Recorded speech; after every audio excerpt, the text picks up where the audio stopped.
the Bible. Is it hard to understand? When it comes to reading the Bible, the first thing that comes to mind is the fact that this is the Word of God.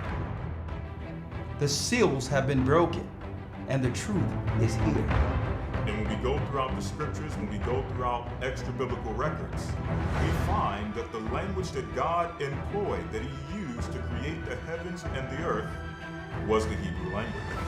Christ said, I came for the lost sheep of the house of Israel. But yet no one, no religious leader, no religious church out there anywhere can now identify the 12 tribes of Israel. Can we? God is quite simple, but it seems as if man makes understanding Him hard. What are those mysteries? The truth of your book and the truth will make you free. The Hebrew and Bible Academy, you're invited.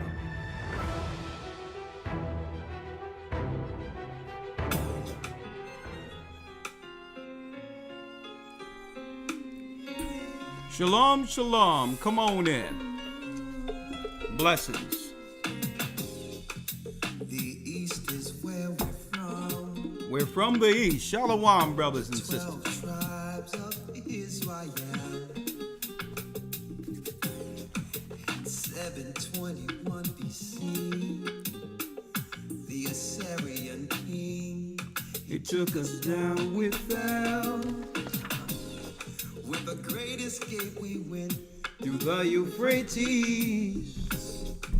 The Lord held the water still. Shalom, blessings, blessings. To a land where no mankind dwelt, we went. The 12 tribes of Israel. Come on, hit the like button, hit the like button. Naphtali from the Isles of Hawaii. The Lord is calling back Israel. From Panama, Gad, the North American Indians, Simeon, the Manakites, our highest gathering Israel. The Arabs and Africans told us at gunpoint. Together our wives and children then sold us. In the belly of These great ships we traveled and fed by the rivers of hit the like button, hit the like button. here, a high gathering in Colombia, Reuben from Australia, Issachar, the Mexicans, a highest gathering Israel, Judah, the You. Benjamin, the West Indians, Levi, the Haitians. Shalom, shalom.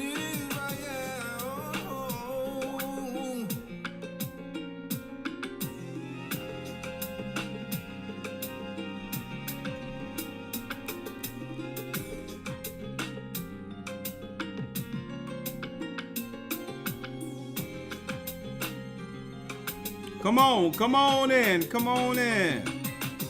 Asher in Colombia, Reuben from Australia. Issachar, the Mexicans. That's who we be Judah, the Negroes, Benjamin, the West Indians, Hit the like button. Levi, the Haitians, Let's go. Manasseh, the Cubans, Ephraim from Puerto Rico. Naphtali from the Isles of Hawaii. The Lord is calling back Israel. Zebulon from Panama, Gad, the North American Indians. Come on. Simeon, the Manakites, our highest gathering Israel. That's right, brothers and sisters. The Most High's gather in Israel. I'm Elder Rakar Shiar of the Gathering of Christ Church here with our weekly podcast, whatever you would like to call it. And thank you, brothers and sisters, for all your participation and all you do to make Wednesday nights quite interesting. Shalom, shalom, shalom. There's a lot I would like to talk about tonight, but we're going to jump right in. Is the world prepared? Well, hey, the title speaks for itself. The world is not prepared for what's coming. Someone says my picture is very blue. Okay, hey. Well, I'm still trying to adjust this new camera here. I think Elder Lawyer, we're dealing with a similar issue. But hold up. I got my people out there. So Bishop Anya says I'm kind of blue right now. So let me see if I could go into some of the settings. Help me out, if you will. All right. What we're going to do here. All right. That's good. That's better, right? That should be a little better. That's good, right? I hope that's good.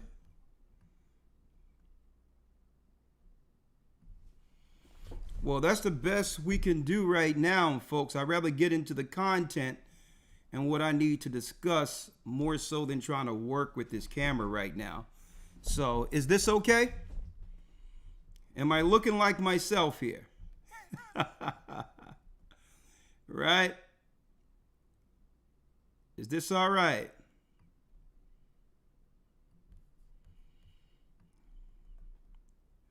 Well, that's the best it's going to get. There you go. I think that's it right there. I think that's it. That's the best it's going to get right now. Blessings, brothers and sisters, throughout the four corners of the earth. They talking about Elder, I'm blue. I hope that works. I look brown right now, and I hope black unto the ground. Okay, thank you. Thank you. Jumping right in, brothers and sisters. Before I go in, thank you for helping with focusing and hueing my camera correctly. Thank you. I'm brown. That's a blessing. All right. Jumping right in because I have Elder Lawyer waiting on the side. I would like to just make a few announcements that, a lot of the congregations throughout the earth get prepared. Through the Spirit of the Almighty, I will be traveling, quite soon, any church that I've yet to actually travel to, brothers and sisters, look forward to me coming to your particular city and state. It's time. It's time to get all of these churches together up on one accord. I'll be traveling I'm going to focus on the remote areas or churches I've yet to travel since coming back to the United States. That's number one. Number two, I'll also be traveling soon to Canada and into the UK eventually, And I'm trying to do all this before the year is out. And a lot of traveling right before the so-called election. And boy, do I have something to talk about concerning that.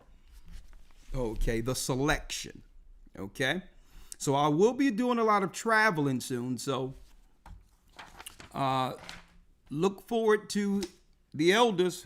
We're coming to a city near you, and I will be announcing those in advance.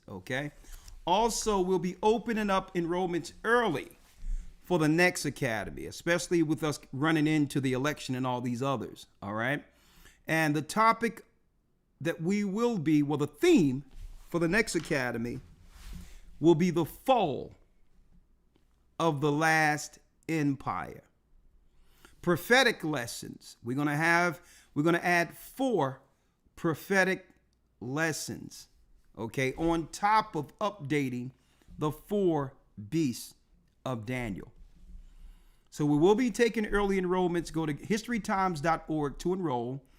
The fall of the last empire.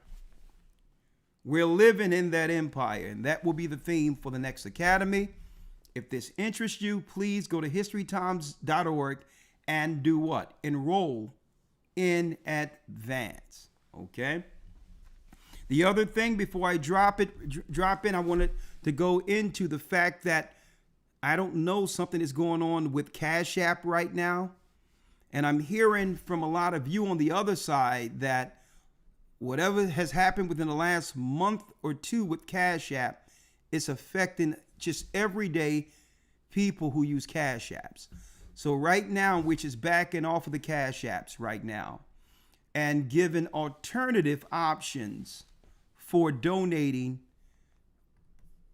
to the church when it comes to you, brothers and sisters, with your continual support. Okay. What we'll be doing going forward, you can, and it will be in the description how to donate. Right now, we're trying to work out what's ever going on with Cash App. We have no idea. I'm not going to speculate, but until then, I'm going to give y'all some alternatives. Okay. If you would like to donate, hold on, other lawyer. Let me straighten you out in a moment. I'll straighten yours out in a moment. If you would like to donate, you go to gatheringofchristchurch.org/donate. You go there and you scroll down, and as you can see, here's all of your options. And please, you don't have to use the Cash App option until we update that. All right. If you have one of these options, PayPal or whatever the case is, Zelle, we also have Venmo. We have Venmo, we have Zelle, whatever the case might be, right? Just go there, click on it. If you're using credit card or whatever the case is and you would like to support, just click on it. And it will give you all the options. And then you could actually click down to choose right here your choices.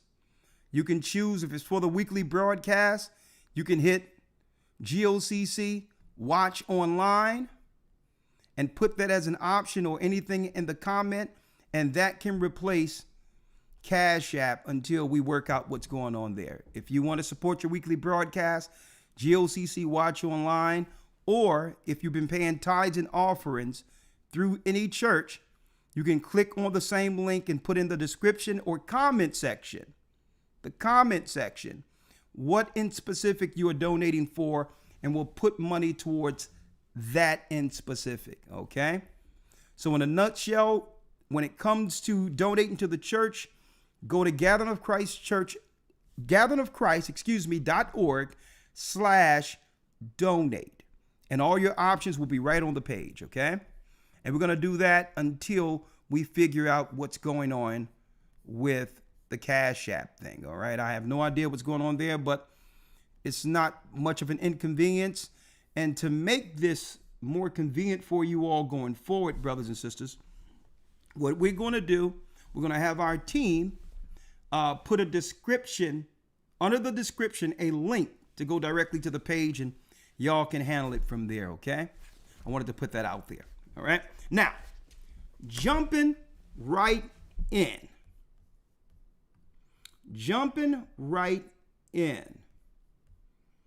Let me bring in Elder Lawyer. Elder Lawyer, where is he? Here, right there. Shalom, Elder Lawyer. How are you? Shalom, sir. I'm doing well. How about yourself? I'm doing well. Do me a favor. Turn up your mic just a little if you can. All right. How we sound now? That's absolutely excellent. I'm working without the mixer today because I want to jump right in and not deal with any technical side of this. Old school. Yes, sir. If you will. Right? Yes, indeed. Like you said during the academy this weekend, sometimes the old way is really the best way. We have all the bells and whistles and all this other stuff, and it's more complicated than just doing it how we've always done it. We were talking about that this weekend. Right. Absolutely. Well, Elder Lawyer, there's a lot going on in the earth right now, and I don't think our brothers and sisters understand exactly what's happening. What I would like to do is go over a few videos, a few things that I've seen during the week, okay? so we can show brothers and sisters exactly where we are right now in prophecy. And then at the end of this, give some direction for what brothers and sisters need to understand in order to prepare for what's about to happen. Now, I'm saying this is because when I go into the rural areas outside of the city, when you go into the remote parts of Pennsylvania, it seems as if the other people, white people in particular in these rural areas near the Amish and others, are already preparing for something. Even in conversation, it's like a silent communication amongst them. There's a silent communication amongst them where we don't have to actually, sound an alarm in case of emergencies.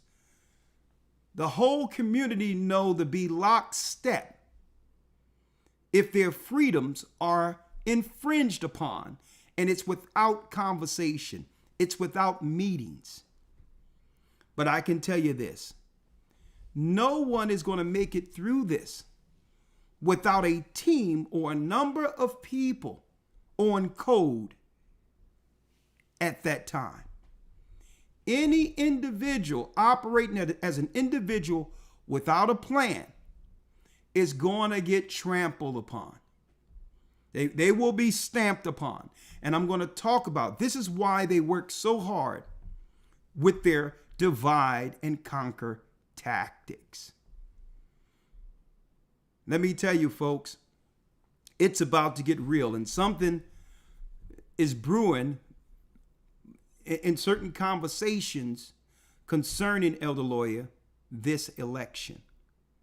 Okay?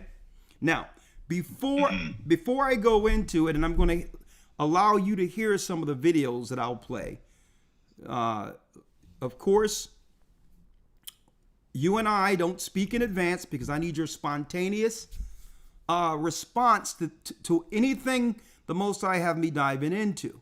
What is this topic? The world is not prepared for what's coming. Everything that's going on in the earth politically is a strategy.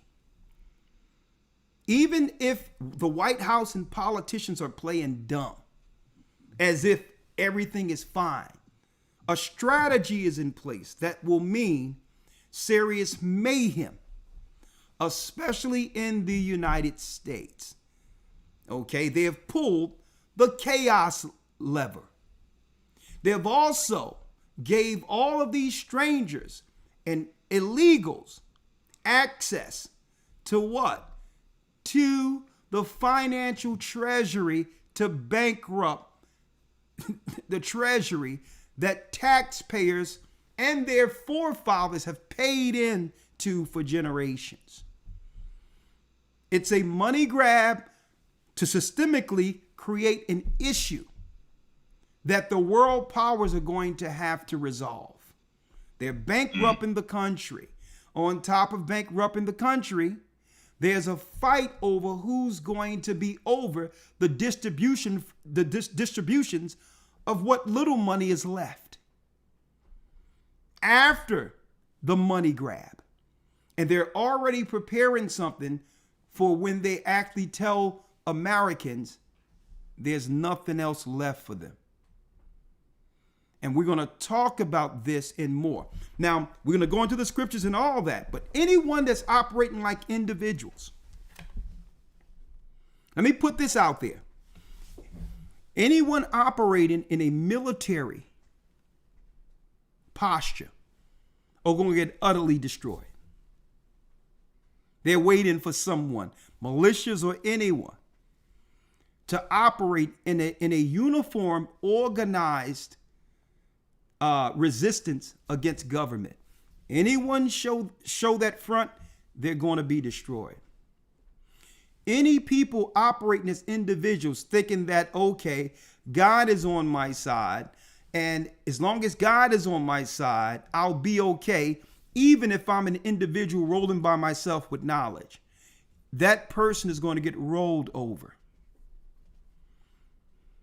So people might ask, well, Elder, so what should we do since the rural areas and others have this silent conversation on how to get on code in the state of an emergency? And Elder Lawyer, one example that I can give, our people are really going to feel the brunt of this.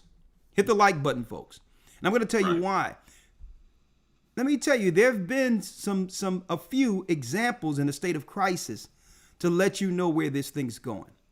Remember when so-called Katrina happened and the levees mysteriously broke in Louisiana? Mm-hmm. Without there being a meeting or a conversation, you had on the other side of the bridge the whole neighborhood of whites joined together without a meeting to make sure that our people didn't cross over the bridge to save themselves from the waters that flooded our people in Louisiana. There wasn't no meeting amongst that white area that cut off the bridge. They knew if something like that happens, there's a silent conversation on what to do, because what? They're organized and they're together as a community. When I say they're together as a community, there's nothing that goes on in their community that they're not in control over. Okay? This is why when they pay taxes in their neighborhoods for their schools, that money goes directly to their township or their areas for the curriculums for their particular children. Their children are bused, they have high education, and guess what? These people know exactly where their money goes to when it comes to the educating of their children. Straight up. They don't have to ask, well, what's going on in schools and all these others, because they control the curriculum. Okay? They control their neighborhoods and they control what happens. Now, even though our people, we pay more in taxes, if you look at it per capita in these inner cities compared to these rural areas, but we don't get to dictate what's taught in our schools. See, we don't get to dictate that, even though we pay. When you look at how many people in the inner cities that we pay more into the state and federal and all that than even these rural areas, but we don't get an opportunity to dictate anything concerning what our children learn, the moral standards that should be set to protect us in a state of an emergency. Any of that. So that in of itself locks these people in that will have them circle the wagon in any case during an emergency, because it's from the grassroots. It's all the way from the educational system, the townships. This is what make these people, Elder Lawyer, already on code, because they have so much control of their areas. They know when an outsider or something is coming in to disturb it, and they're able to face it head on. Folks, we don't have this as a people. And I'm starting to question whether or not we ever had that. Elder Lawyer, before I go into some of these videos I'm about to unpack, y'all doing a great job, folks. Is the world prepared for what's to come? The world is not. Before I go into it, let's go over some international stuff that I ran into. Yes, sir. I warned people over and over again, if you're in the Middle East or in those areas, get from those areas immediately. The Most High will judge that area, folks. Will judge that area to make it what? To make it totally desolate before Christ enters the earth. The only cleanup of that area will be upon the coming of our Lord and Savior. Even the white people who are Israelis are taking refuge in other surrounding countries outside of the Middle East. It's going to be mayhem on top of mayhem. And let me tell you this. They're already making an agreement, Israel is allegedly, with Ethiopia to build a dam that will cut off the Nile River.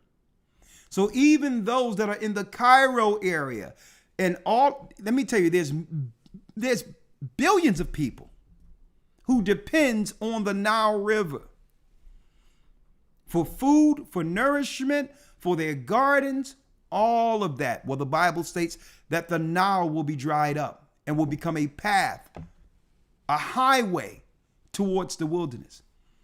And right now, see, they're not reporting what's going on prophetically, folks. That's why we're telling you this.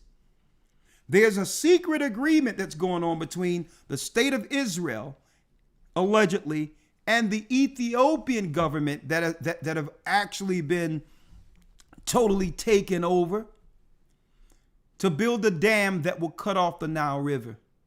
And when they cut off the Nile River, it brings Egypt into the war. Those that are in the Mediterranean areas are going to be okay. Alexandria and areas like that, because that's the last bodies of water still in existence once all of the seas are poisoned.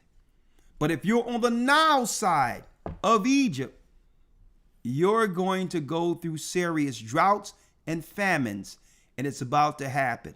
No one is talking about it. We have to tell you from the watchtower what's going on prophetically. They're not talking about anything in America. They're more so talking about Janet Jackson said Kamala isn't black. Folks, they took this black politics and all this other crap. I'm going to tell you right now, something way bigger is going on in this earth prophetically that we must prepare for, okay? Everyone knows that Kamala is not like us. It's not even an argument, okay? So we're not even going there anymore.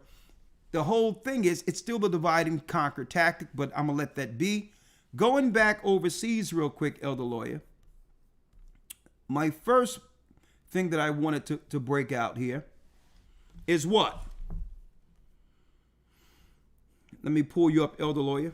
The first thing, BBC News reports, and of course, we're going to uptick some of these reports this coming Sunday in the Academy with Elder Shapad. Okay? Leave Lebanon now. Starmers tells Britons. So all the English, those that are under England's nationality, they're being warned by their government to leave Lebanon now.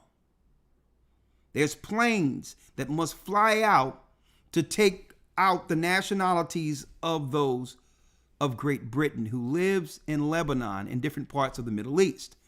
Let's read this real quick.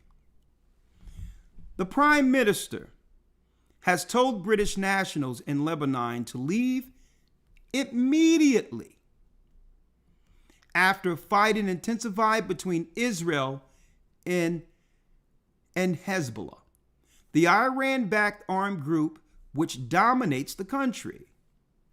Sir Keir Starmer said, "We are ramping up the contingency plans and warned that we are potentially at a brink of what? All-out war." And folks, this is going to spill over. This is going to spill over. And you notice, Elder Lawyer, what happened when they went after Gaddafi. What exactly wasn't getting reported at that time?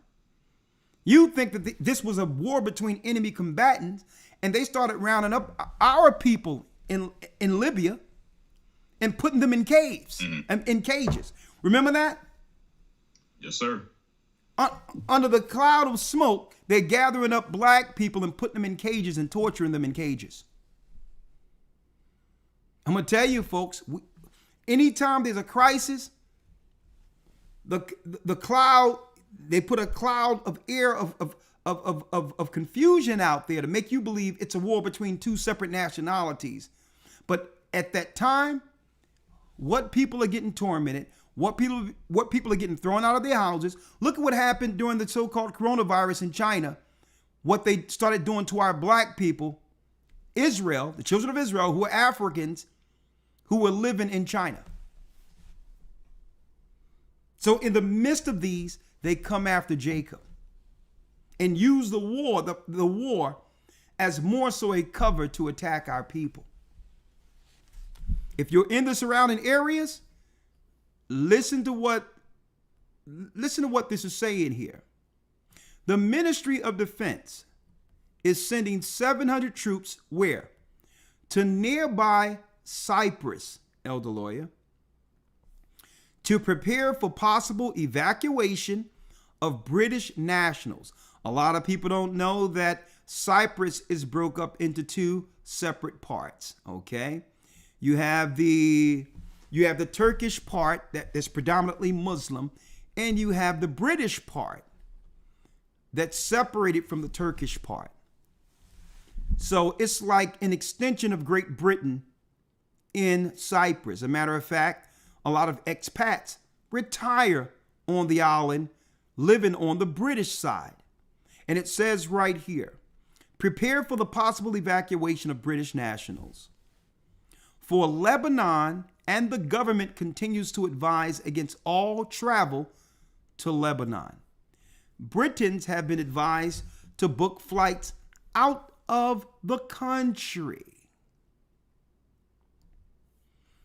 But there are limited options available, with most airlines except the national carrier have canceled flights and ceased operating, and reports that those remaining are full.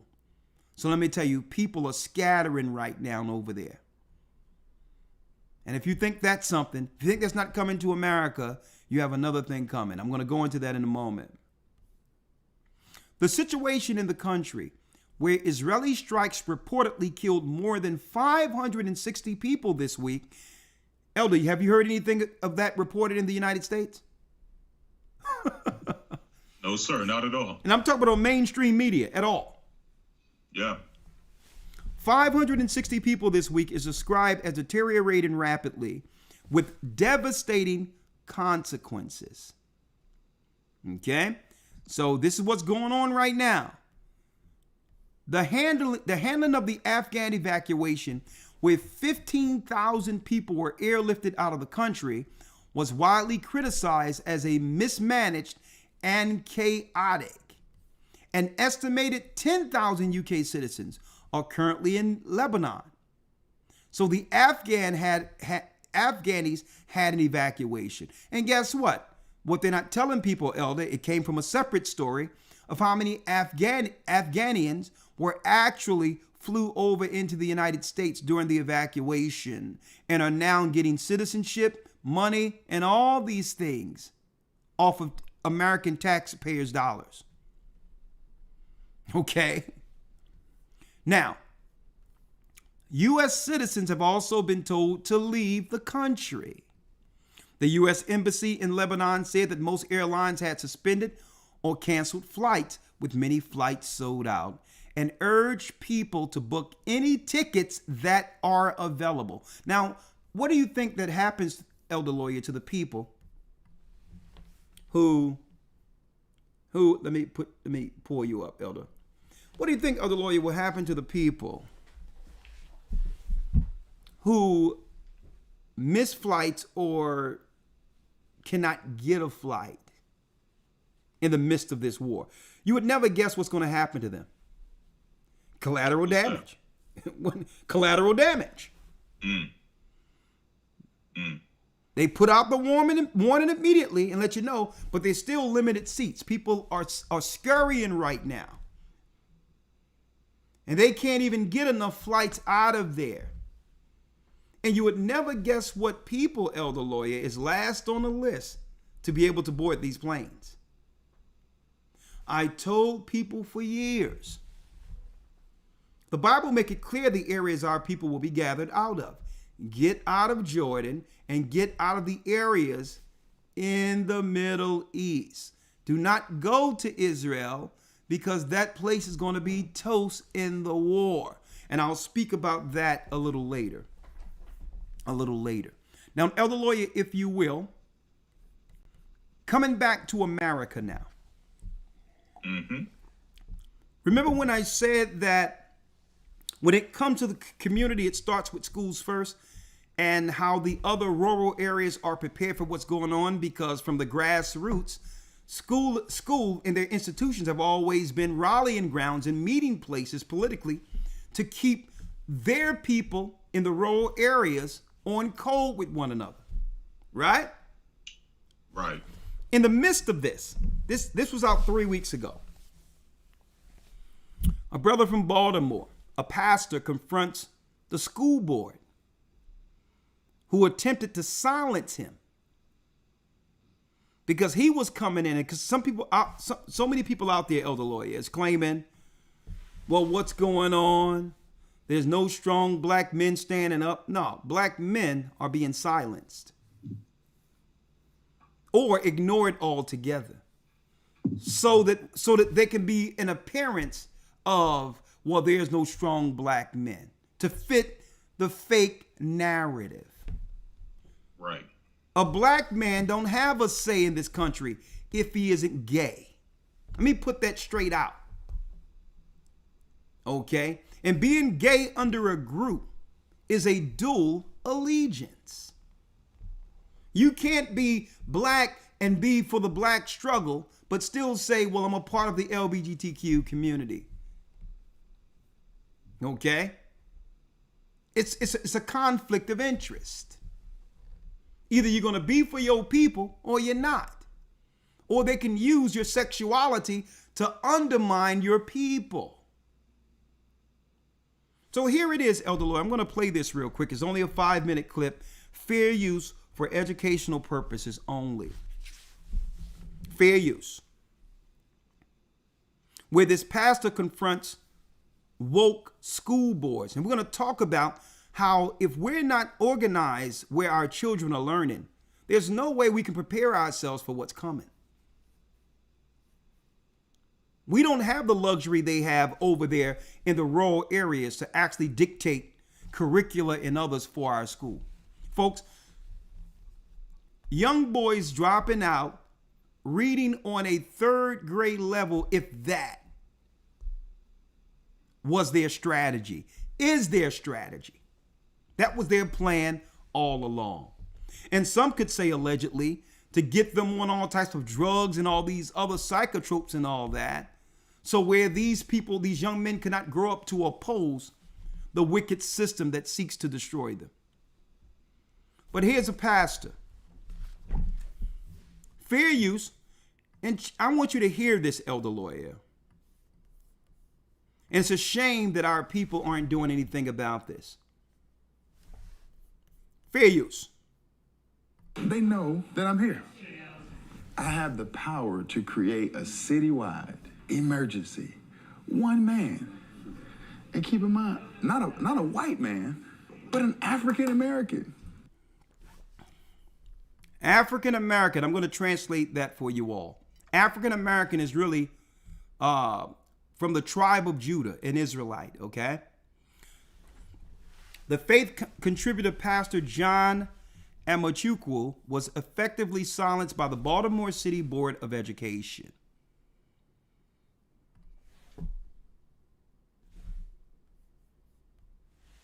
The pastor was prepared to speak during an August 27th, 2024 school board meeting when a state of emergency was declared. I need y'all to check that out, folks. We're not allowed to have a say concerning our children in these schools. These are indoctrination centers ran by liberals who are seeking to destroy everything.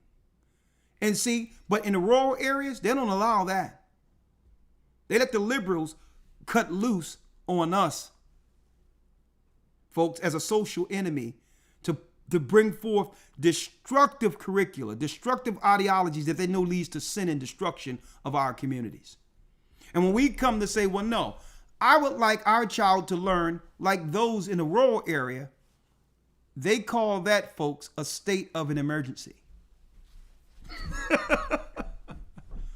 It's a state of an emergency if a black man who believes in the Bible says, no, we need to switch this whole thing up.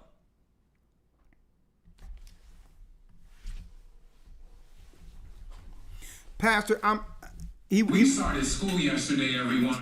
Now, I need y'all to check this out. When he came, a strong black man with concern for his community in Baltimore, he was surrounded by police officers. And I'm just speculating. I don't know how many of these police officers were probably sworn in after coming over the border illegally, okay? Believe it or not, you can look this up. There's a lot of them being able to actually join, not being citizens. You can't do this. You can't go to Mexico, being an American citizen, an illegal alien, and become, an officer, a police officer, have a job with a pension and all this and insurance. You have insurance, pension, you get breaks and all that working for the government. You can't do that if you went to Mexico. But I bet you they can do that crossing the border illegally. Now check this out. He was surrounded by police officers as community members were evacuated from the boardroom. They evacuated the boardroom, folks. And I need y'all to see who's there, standing against the embetterment of their own black children. We started school yesterday, everyone. Fair use. I told you, bro. Listen. But all their stuff is still up there. Yeah. They got to come back. Yeah, they gotta come back. Ladies and gentlemen, I'm here in Baltimore. But as you can see, no one is sitting on the board right now. They had a citywide emergency. And they did this right before we got to public comments. Everyone has their property still sitting at their desk. This is the liberal shake and bake. This is how they move their agenda forward. They know that I'm here. They have to adjourn the meeting because they have a citywide emergency? Is that because there's a real issue going on? You be the judge. Or is it because they know that they're getting ready to hear the truth? You all have a citywide emergency, right? She couldn't say that, but you did. What's strange is everyone has their stuff still at their desk. That's right. That makes it emergency. So that shows you it's emergency. It shows that they're coming back. No, it doesn't. The citywide emergency is me. Someone comes to town with a differing viewpoint, and you all come up with a makeshift plan to shut him down so he can't speak. You have some ID you want to share? Some ID? Yes. Identification? Yes. Yeah, I don't have a problem with that, brother. Okay. No. I go to white school boards in the suburbs, and the white people who know that I'm coming, because I may advertise it, they let me speak. We appreciate that. But the black people in my own community that look like me, y'all have a black governor, a black mayor, predominantly black school board, black officers, and the guy who has a differing viewpoint can't speak in your school board meeting? You hear that, elder lawyer? Yes, sir. Now, this is a man who believes in God, who said we need to instill morality, which leads to inspiring children to learn. And even when he go to white areas, rural areas, the schools I was speaking of earlier, they allow him to come through and speak. You know why? Because you can't teach that liberal against family garbage in their areas. They realize that that's degradation and demoralization of their children, and these white people aren't having it. Their taxpayers is not going towards having some nut jobs come through to destroy the minds of their children. But yet, this brother, they knew he was about to speak, and all of a sudden they called, you know how it is, they knew him based on reputation, and they called a state of an emergency and left everything at their tables until this guy would be exited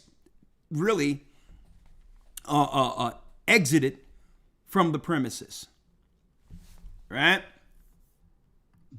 You are defrauding me of my freedom of speech. No, we're not. You're talking, right? No, I'm not able to be heard on record. And that's the problem. This Fair is use. the issue with why we have failing schools in Baltimore.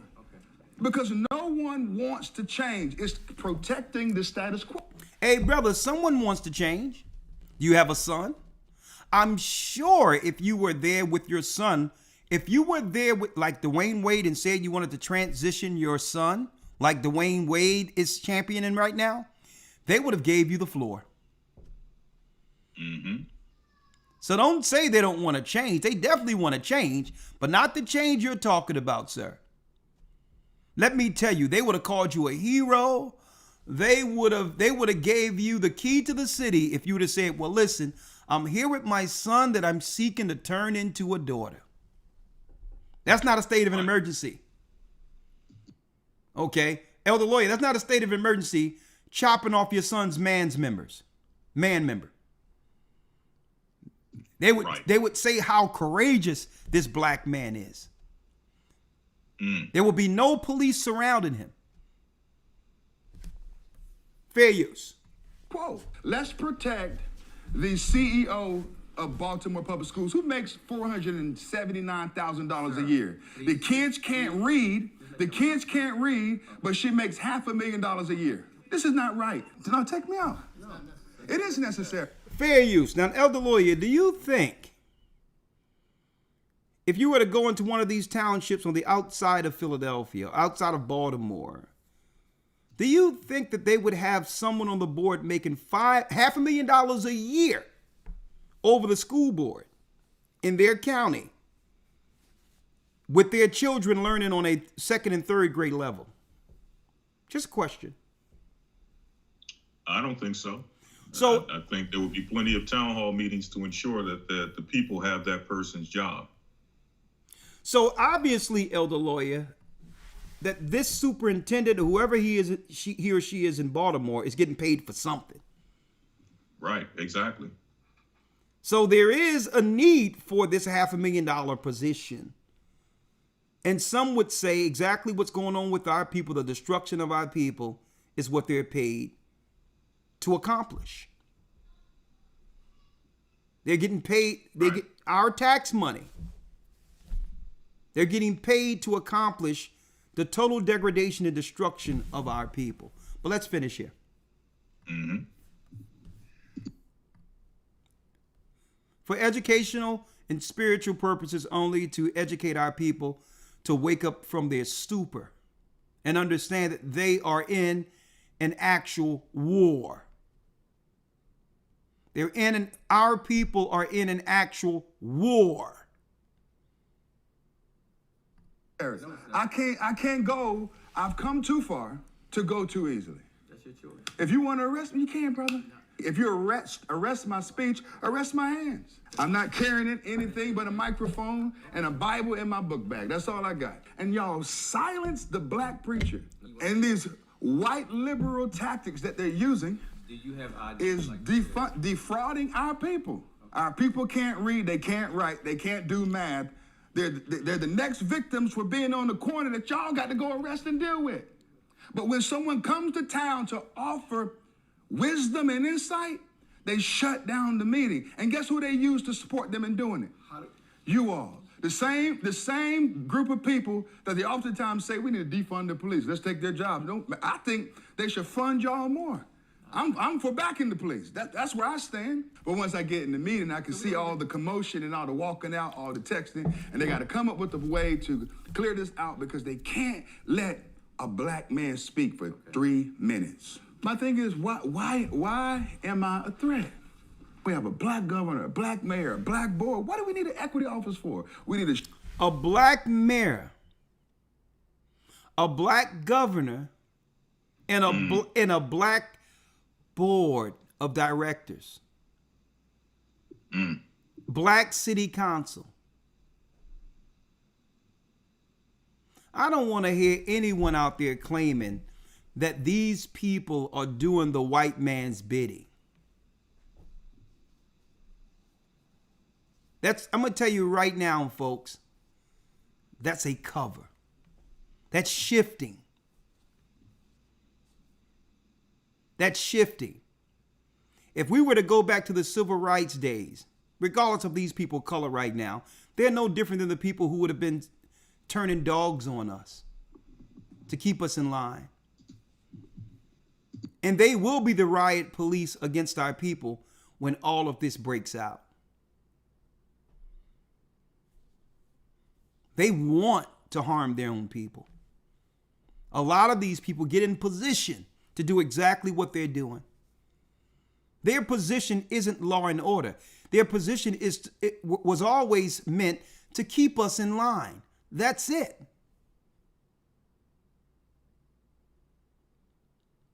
To keep us in line. Let me tell you, they have a choice not to become an extension of a government that have always oppressed us like this. And I understand these people are only doing their job. I understand that. But they have to know, listening to this brother, Elder Lawyer, that something isn't right. Right. And one thing that resonated before I continue this and go to the next video, one thing that resonated with me is when the brother stated, y'all know if we don't get these boys together and these children together at an early age from the school level, on the school level, these will be the same children you're knocking upside the head, throwing into these prisons. Y'all know it's a direct correlation between how our children are treated in school and what? The prison systems. Okay? Straight up, the school to prison pipeline. If a child isn't educated, don't know how to read, there is really no options. And outside of that, they're going to have to choose criminality to survive. And guess what? These guys know that. Well, as long as we have a school destroyed such as this, I guess we'll always have a job.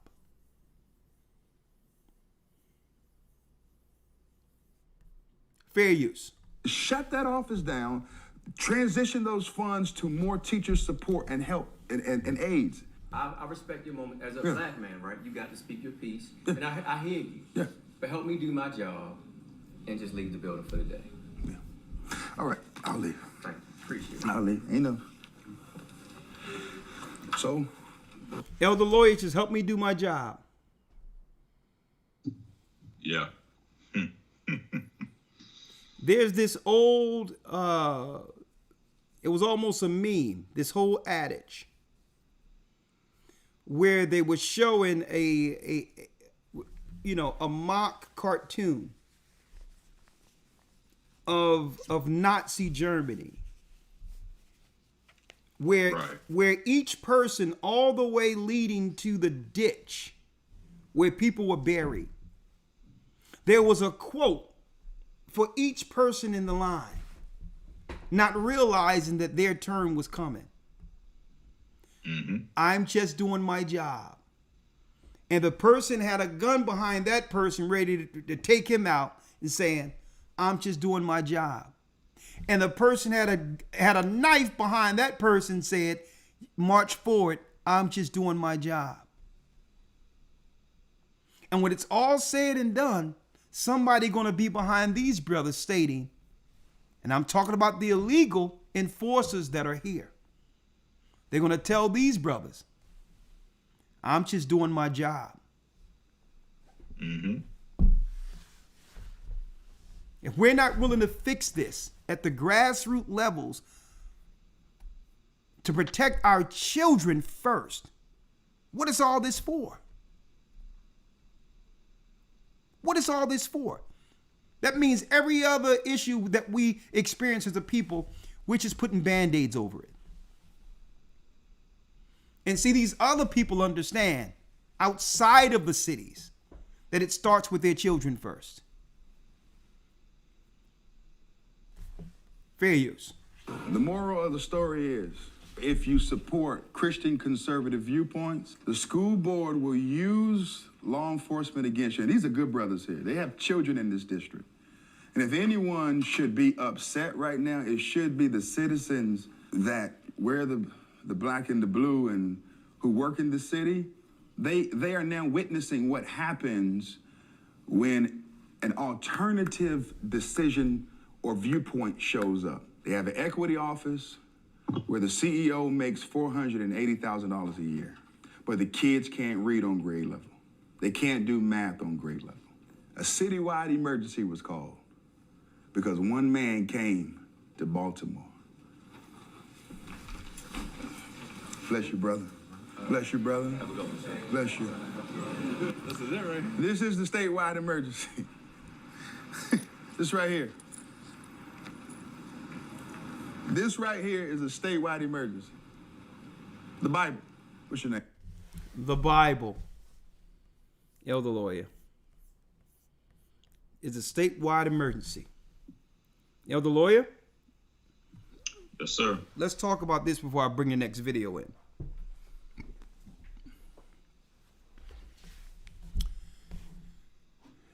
When they commence with their meetings after the statewide emergency is over, which is one who would read the Bible, they would probably bring in Muslims, illegals, and others to continue planning the total decimation of what's left of our people in these particular cities.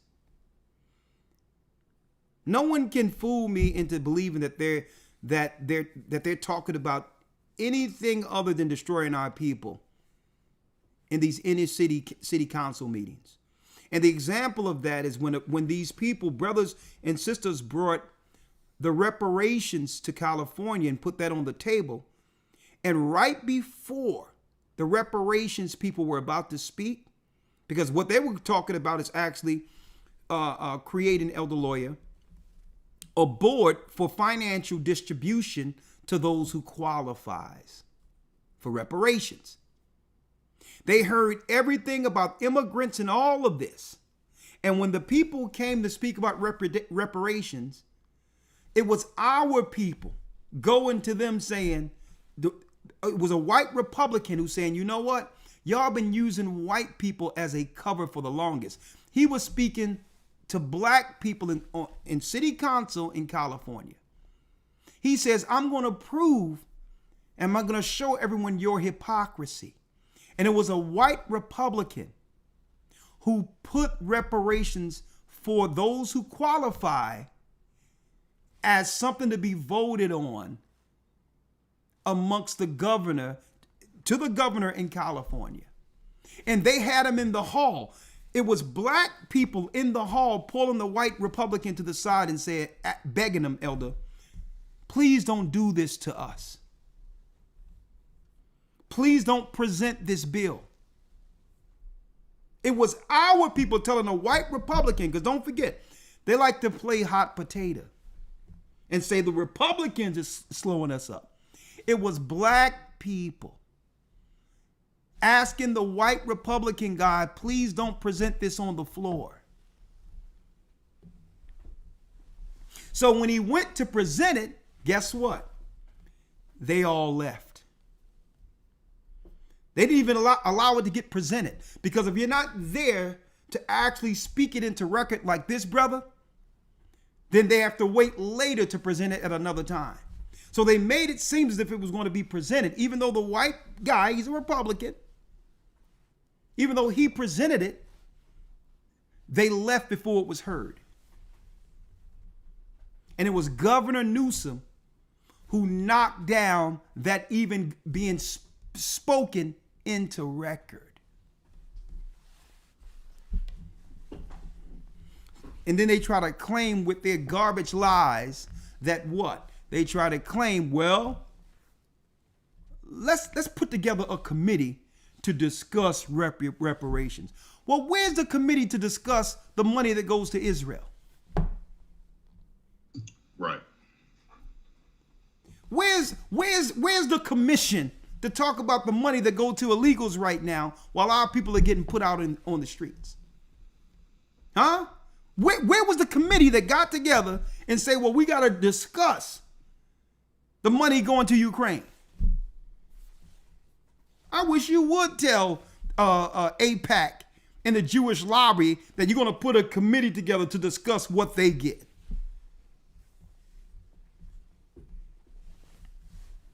And we all know, brothers and sisters, that those people, they don't represent us. They be here. They talk a good game up into election just to get you out there so that they can be over with their little organizations, the purse strings. where the money goes towards them and their families and their own organizations, while our people suffer and utterly sink, trusting in hope with these particular people.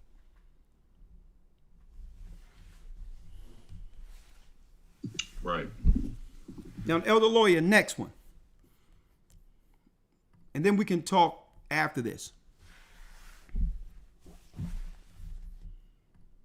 Last but not least, and I like to give full credit to folks. Y'all doing a great job, but we're about 400 likes down. If you haven't hit the like button now, please hit it, please. I really appreciate it. My family. They're getting paid to utterly just eradicate what's left of our people, folks. That was their plan. No sooner as it switched after the election with that bogus pandemic or whatever the case is, once all that went down, folks, from the first day that they transitioned presidents, the border went wide open.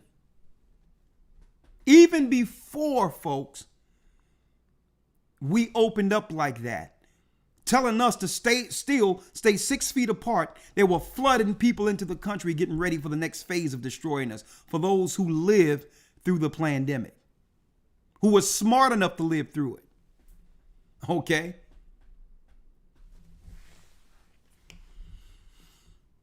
I'd like to give credit to Redacted.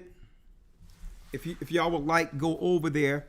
Another short video, Elder Lawyer. You can go over there and support and subscribe. A lot of good information that's here. Redacted have this report, and it goes into the world is not prepared for what's about to happen. And folks, allegedly, I'm going to put out allegedly, I'm going to say that, they were, it wasn't even illegals, folks, where they was bringing them over the border. They were flying through airlines, tens of thousands of people into the United States from overseas to become citizens. And I believe that a lot of them have been coached into who to vote for in the next coming election. Okay? To replace Judah as the main constituency. Now, other thing, Elder Lawyer, this is deep. I'm going to tell you, these people would stop at no lows. There's no low they wouldn't go to keep their hands on the reins of power. That's what it's really about. You had another woman in the inner city school. She was called something like an electoral minister, some made up position. She's paid by the DNC. Went into one of the high schools, got access to all the information of all the children, high school that was graduating, who would be 18 by the time of the election, who would turn 18 by the time of the election. And there was a black woman. She was pulling young ladies and others out of school to come down and speak to her like some minister or something, minister of an electoral, some crap they made up, and telling the girls that, listen, you gotta register. If Trump get in, it's going to be the end of black people and all this. Scared this young lady into actually registering the vote. Okay, where the mother had to come through and say, first of all, you're not even. You don't even work for this school. Who are you? And right. How dare you talk to my daughter about anything political? I dictate what goes on with my daughter. And she says right out, we're not voting for these people who are bringing in illegals to replace my daughter. And then she started backpedaling. First, she lied and said, well, I really didn't say this. The sister was secretly recording it. And guess what? She says, I didn't say this until the daughter came and says, and the mother was like, and you know what? I applaud sisters like that. She says, "You're going to call my daughter a liar?" She's right here. She said, "You tried to scare her into first of all, registering and voting for Kamala." She says, "Listen," and she said it straight up, "Kamala isn't like us. My daughter is not for Kamala. Kamala, her experience have nothing to do with the black woman's experience here in the United States. Okay? We don't know how it is to have an East Indian father from Jamaica with Irish roots and a East Indian woman who was in Canada, in America, and actually her nationality on her paperwork was a white woman." She says, we don't relate to her experience. Okay? She was raised in Canada. On top of being raised in Canada, she only came here to go to an HBCU because she can get benefits off of black people who sweat and bled to have our own universities.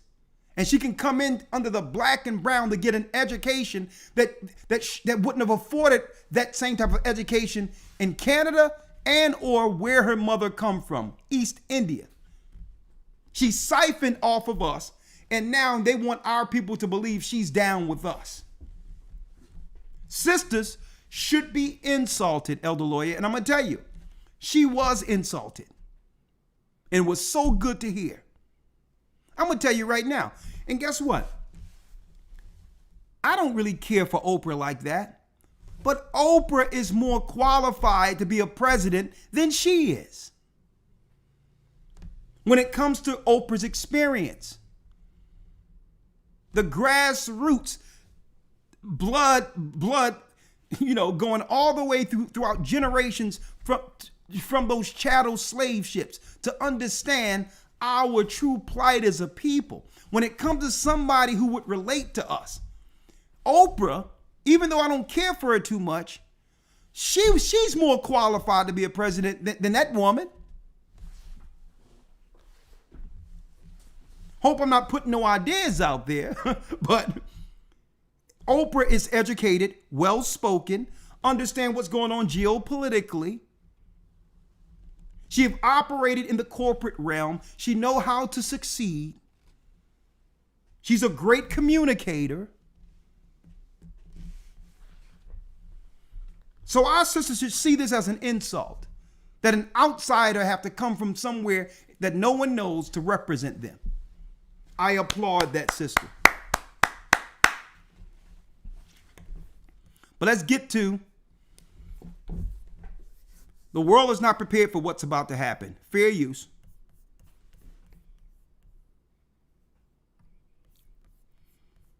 Fair use. Well, what if I told you that private airline companies have lucrative contracts with the Department of Defense to take illegal immigrants back and forth to their homes over and over again? You want to go home for a birthday party? No problem. We'll take you home. And guess who's paying for that? They're depleting the treasury of the United States and bringing the United States into greater debt. Because these people have no alliances with America. They're here to rob it. Which leaves the poor poorer. And that's their plan. Oh yeah, I'm staying in a 5-star hotel for free, even though the real Americans who fought for this country are living out on a concrete with no food or water or anything like that. And I'm going to order some more food. As a matter of fact, you know what? I need to go visit my mother back in, I need to visit my mother back in China. So book a flight for me. That's on the American tab too. A matter of fact, make it round trip. And if you can, first class, please. If you can. If not, it's okay. These people can fly anywhere they want back to their home without spending 1 cent. Did y'all know that? Well, you'll leave in shackles and we'll bring you back into the United States. The United States government will fly illegal immigrants home and then bring them right back.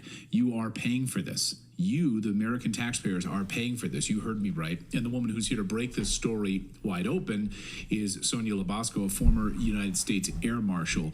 And she's here with this unbelievable story. And so when I heard about this, I said, this can't be true. This is unbelievable. What is exactly happening here?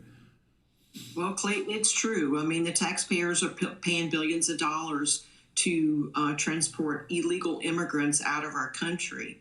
I think what's really needs to be highlighted here is these airline companies like GlobalX, that's one of the largest carriers, they started their contract in August of 2021 down in Miami. Now, GlobalX only had 2 aircraft in August of 2021. Today, as it stands, they have 17 aircraft. 17. Now, that's over $1 billion worth of aircraft that they've purchased in the last few years. And this is all because of the government contracts that they are contracting with to export the illegal aliens who are voluntarily removing themselves. So now you've been speaking with the pilots. Can you talk to me as a United States Air Marshal? What are these pilots telling you? And this is for fair use educational purposes only. And again, I always suggest that you support those who are speaking truth. So when you go to Redacted, let them know you heard of them from the Gathering of Christ Church and subscribe. You do have some real good information on this particular channel. All right, fair use. I want to see, and guess what? While your schools are suffering and not putting one dime towards your children, this is where your money's going. Hard-paying tax-paying citizens. The Bible says what? A just wait for a just measure. A just wait for a just measure, which means if you put money into the country and they pull the money out of your taxes as a hard worker, it's not complaining, stating that, guess what? I need you to prioritize my interests first. Exactly. So it's not about saying that you shouldn't do anything for other people, but their priority is out of whack. Okay, these people aren't taxpayers. Okay?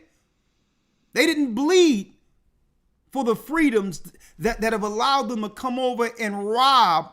And folks, this is outright stealing. This is stealing.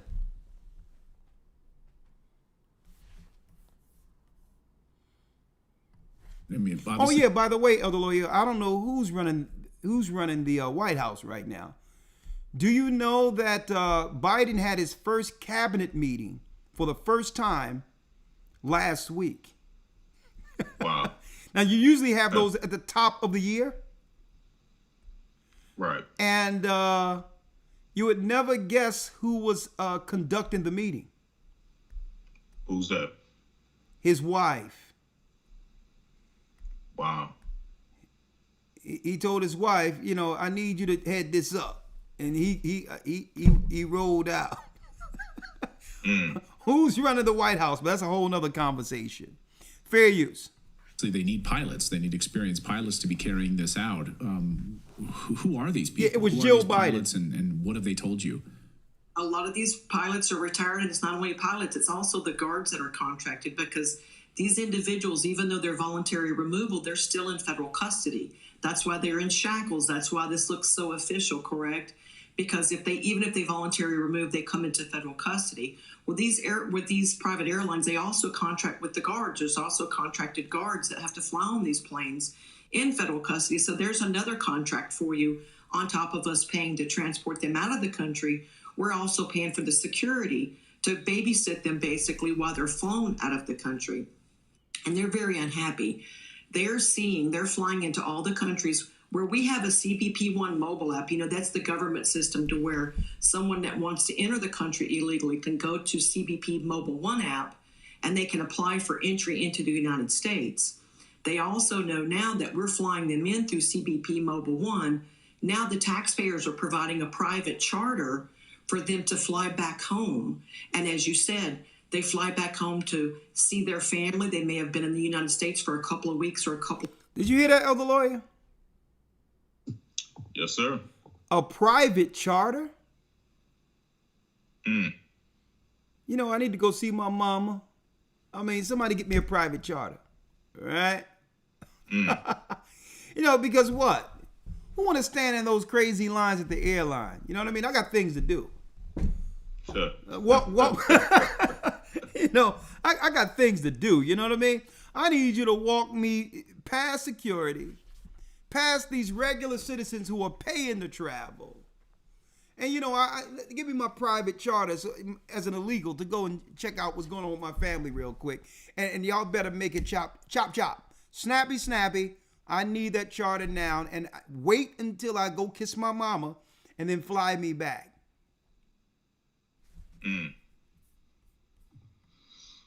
Couple of months, and they want to go back home for some type of special gathering, a birthday party, quinceañera, some type of milestone. And what they'll tell you is that the supermarkets are price gouging to why you have to pay so much for products and food today and gas today. No, it's called inflation. See, if you spend money willy-nilly on illegals without any accountability, the more you spend, the more money is printed. The more money that's printed, that's right, folks, the higher the debt. The higher the debt, inflation. What happens with inflation? Well, guess what? If the gas is too high, then the products that the motor vehicles transport must go up. See how that works? If the gas prices go up and they're bringing products to your supermarket that cost more because gasoline costs more, then it comes out of the pockets of the consumers. There's no price gouging, folks. It's an adjustment for inflation because they're printing money that no one is accounting for, giving it to illegals. This is social warfare. This is how you take a country and make it go belly up without destroying, without killing right now, one particular person. Small boil.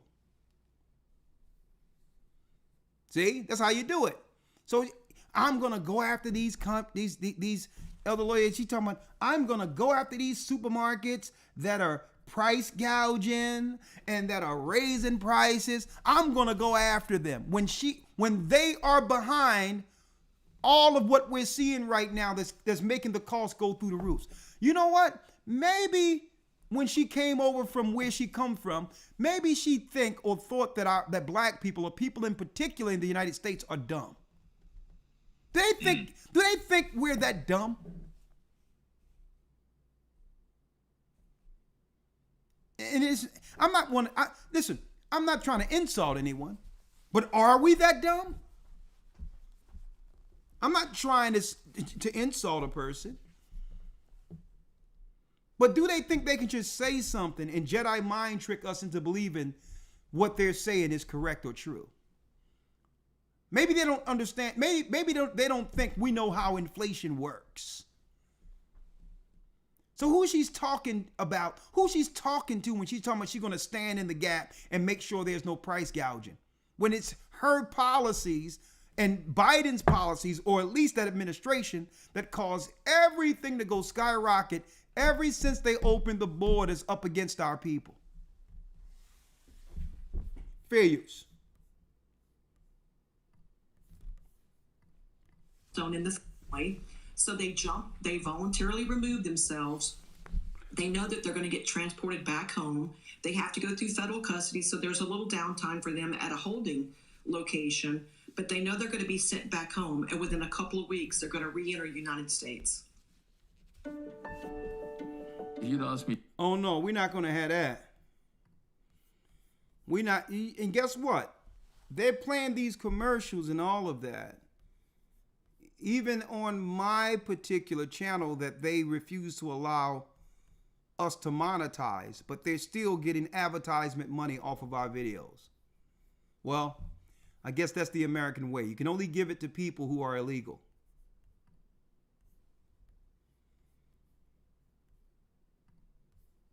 I mean, I'd like to go visit South America. Can I just, call up these airlines and Fair say, use. I'd like to take my family on a little vacation. Will the United States government pay for it? Of course not. But here we are, American taxpayers footing the bill for them to go back and forth to quinceañera parties, birthday parties, whatever else, and they can come right back into the United States. This is, it's shocking. It really shouldn't surprise anyone, though, that these airlines are now able to buy additional aircraft to accommodate these DoD contracts and expand their flights, expand their service, hire former, United States air marshals to be on board to facilitate all of this. It's absolutely disgusting. We're looking at some video here. This is from RGV Truth, posting this about Global X. And you see these guys in shackles here. What are we looking at here? They're just moving these guys around in shackles, but they're going right back to their home country.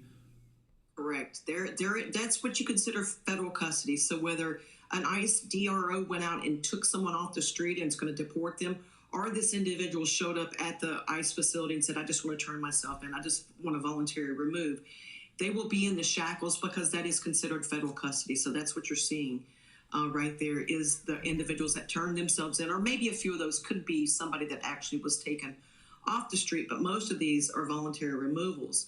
But what's so glaring is in the numbers that the government sends to us, these all look like deportations, correct? They're using these voluntary removals and mixing those into the numbers to make it appear like they're doing this massive deportation job, and they're really not. These people are voluntarily leaving, and then they're... So they're acting it out, Elder Lawyer. They're being told behind closed doors, okay, we're going to shackle you to make it seem like it's a deportation, so not to lose the PR battle publicly. But really, but really, once you get on the plane, we'll take the handcuffs off, right? The disco ball comes down, the music comes on, and you can begin beating piñatas and see what gifts pour out of the ceiling. Okay? So just play along with us for the optics here, right? Put handcuffs on, and we're gonna make everyone believe that you're being deported. But when the cameras go off, do what you do. They're coming back. So these people are voluntarily leaving. They're turning themselves over to federal custody, and the government, the Biden administration, then considers that a deportation number in their phony numbers. They're flying them to wherever out of America. They go right back country. A whole plane full of their home country. So everyone you see getting on that plane is going to go to the same country. So they're people that know each other. So they're flying back to their home country. So these planes, let's just say, for example, this may be a plane based going to Nicaragua. Those are all people that came from the same location in the same area. So they're taking them back home. Here's how people eliminate foot pain in just 90 seconds. We don't care how people eliminate foot pain in just 60 seconds. One moment, real quick. One moment. There's one other thing I wanted to show, right?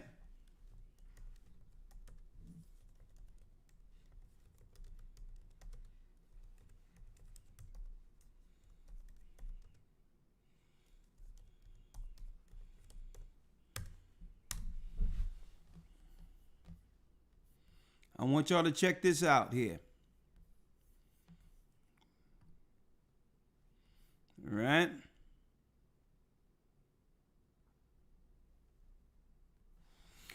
And what are they doing in the rural areas, Elder Lawyer? Right? Unrest. Check out, now they telling us that they're not doing nothing for our people, right? In these schools and others. But let's see how the other people on the outside of the inner cities, what are they doing? This is from 3 weeks ago. Again, fair use. Educational purposes only. But what are they preparing their children for, Elder Lawyer? In the U.S. has motivated me to be a doomsday prepper. We have a year and a half worth of food for our family of 5. Come with me, spend $1,000 prepping. In the last 10 years, I probably spent $20,000 prepping. What is the title to this? And I wanted to show you all what they're doing. Unrest in the United States of America has me prepping for civil war. My extraordinary family. You can say what you want about Karen, all right? But Karen is not going to be caught out there, okay? She's going to make sure she has something to say on those board meetings. Any nut jobs that talking about transitioning little babies and kids and all that, they'll send them into your areas to mess your people up. Karen isn't having it. And on top of that, when they see civil war coming, which begins with illegals coming over to actually topple the country and to break out in gang war against the citizens in the inner cities, you know what I mean? So they're going to start getting some food before the prices are too high to purchase. Say what you want about Karen.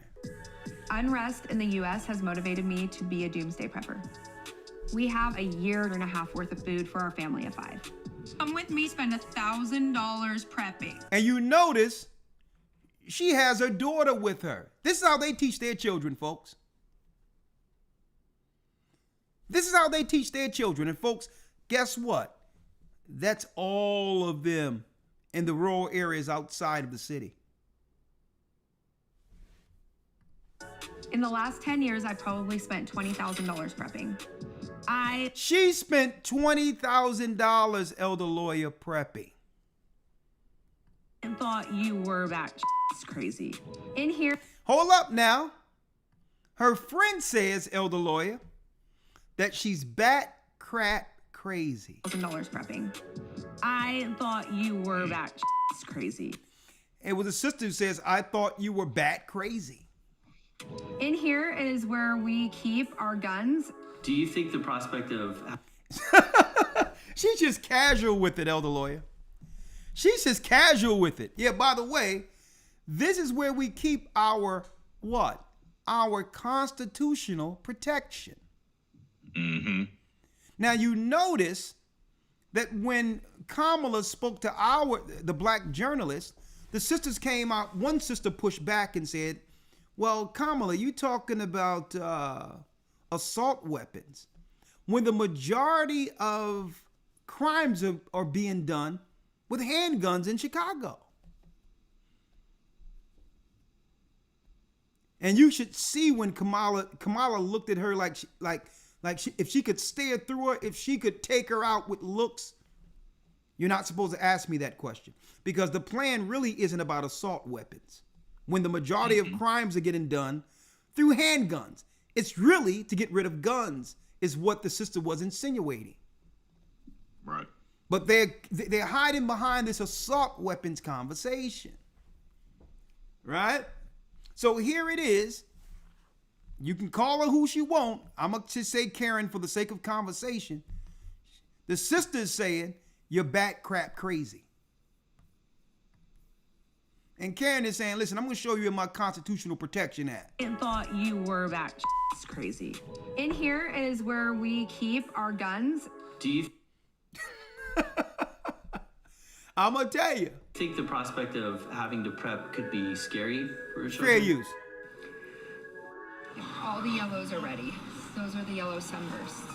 My name is Crystal, and I just picked some yellow sunburst tomatoes today. She's showing her children how to protect themselves, how to gather food, how to grow their own food. I picked a lot of them today. I have a whole garden, all types of stuff. Right? And folks, guess what? All you got to do is throw seeds down. And it'll grow. Come back and pick up your food later. Nobody knows it's out there. all the yellows are ready. Those are the yellow sunbursts. My name is Crystal, and I'm a doomsday prepper. My husband's name is Derek, and we've been together for 15 years. We have a 12-year-old daughter, Lila, an 11-year-old daughter. Hey, Elder, I just seen some chickens. How do you go about your chickens? And since you've been doing chickens real quick, Elder Lloyd, because you have your own coop and all that. Mm-hmm. How has that benefited your home as far as having those chickens? How has that actually been an asset to really help your family? Just having chickens alone, if you can just talk about that for a moment. Well, to be brief, obviously they produce an egg, so obviously that's a bonus in itself. That's a food source that is when you go into the grocery store, you see the eggs are through the roof. So just having that by itself is a benefit. Not to mention as well, the chickens when they go to do their stuff, obviously that decomposes, that becomes fertilizer, which then allows you to now grow food and things of that nature. So there's a lot of benefits that come with just having those chickens. And me personally, or for me personally, they're not too high maintenance. It's just keeping them clean, keeping them fed, keeping them watered. But again, they are a benefit. And how many eggs do your chickens produce weekly?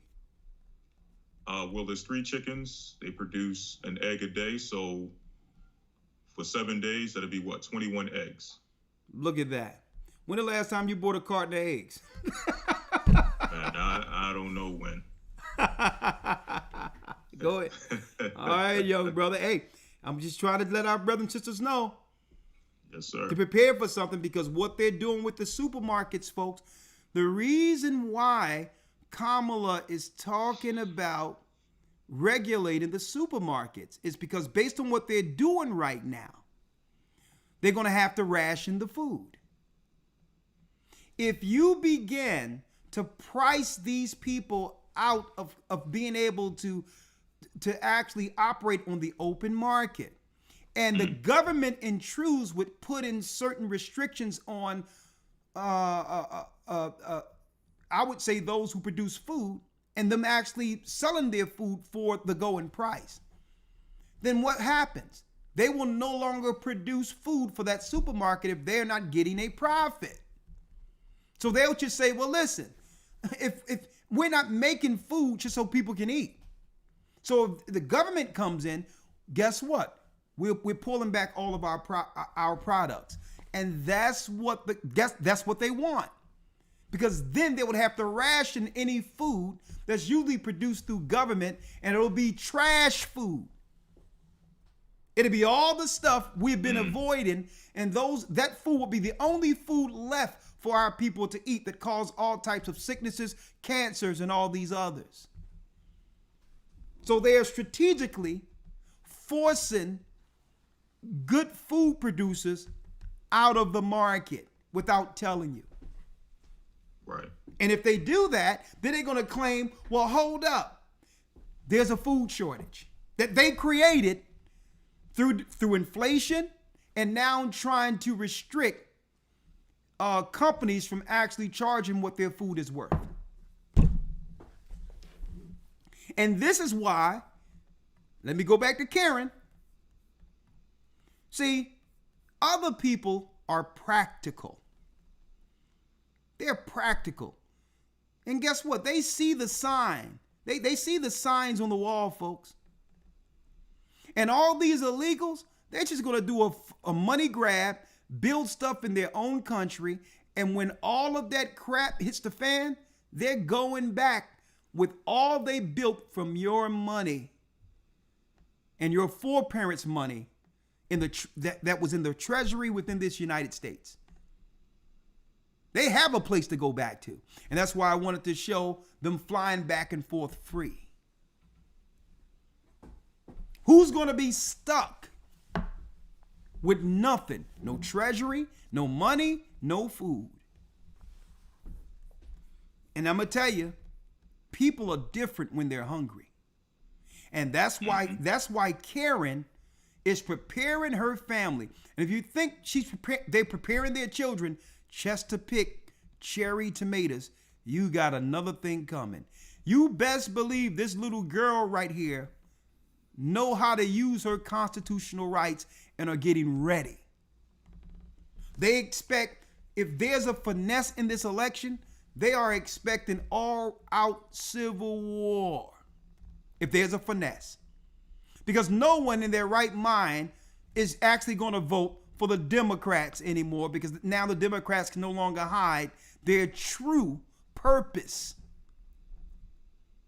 They're anti-God, they're anti-family, they destroy everything, they're anti-babies, they're pro-transition in children, anti-God, did I mention that? Anti-Bible, and they can't even hide it anymore. So the only way that they can actually do something to actually really win this is if they finessed it. And guess what? Karen and her family, they're waiting for this finesse. They're waiting for it.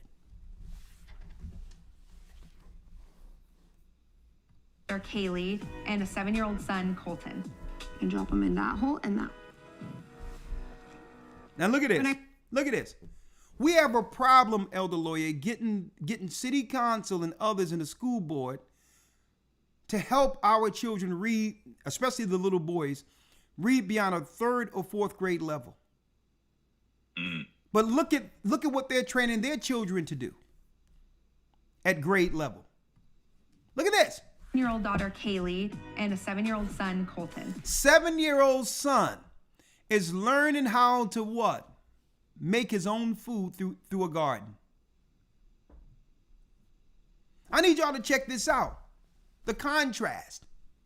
Let's stop for a moment and contrast this. You got a brother who comes with the Bible trying to fight this progressive woke garbage they've placed in our school to destroy our families. And their police is surrounding him. But where she is, this woman here, she has the freedom to not only make sure her money goes towards the taxes where the schools in her areas have the top education in the country, but also she teaches her children how to self-sustain during their grade learning years.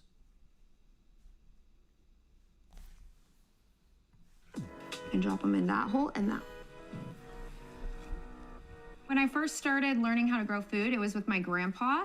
It is a way of feeling self-reliant to be able to grow what you want to eat. Oh no, we're not dealing with that either. Hold on. We're not dealing with that either. Nope. Nope, we're gonna skip that. There you go. Has been something that's been part of my life since I was a really prepping has been something that's been part of my life since I was. And I need y'all to check out that basket.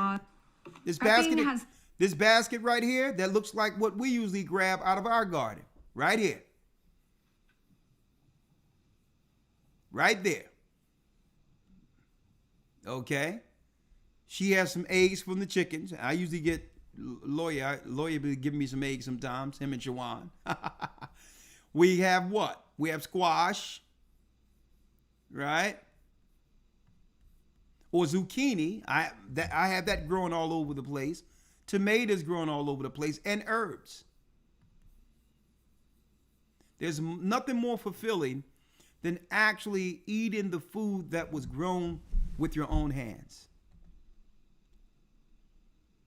Real nutrients, you tilled the ground it came out of, and the food produces for those who work for it. And guess what? The food tastes absolutely amazing when you grow it yourself. It's been something that's been part of my life since I was a really small child. My grandma taught me how to can when I was 3 years old, and I've continued. Her grandmother taught her how to can when she was 3 years old. Folks, let me tell you. We got jars of food and all of that. And when you jar this stuff can last 15 years. But guess what? The sister looked at her elder lawyer and said, you know what? She's bat crap crazy. Mm-hmm. At any time, if this woman wanted to, she could sustain her family for a long time without ever stepping her foot into one supermarket. Look behind her. You're doing it for the last 33 years. All right, let me take you to my prepping room.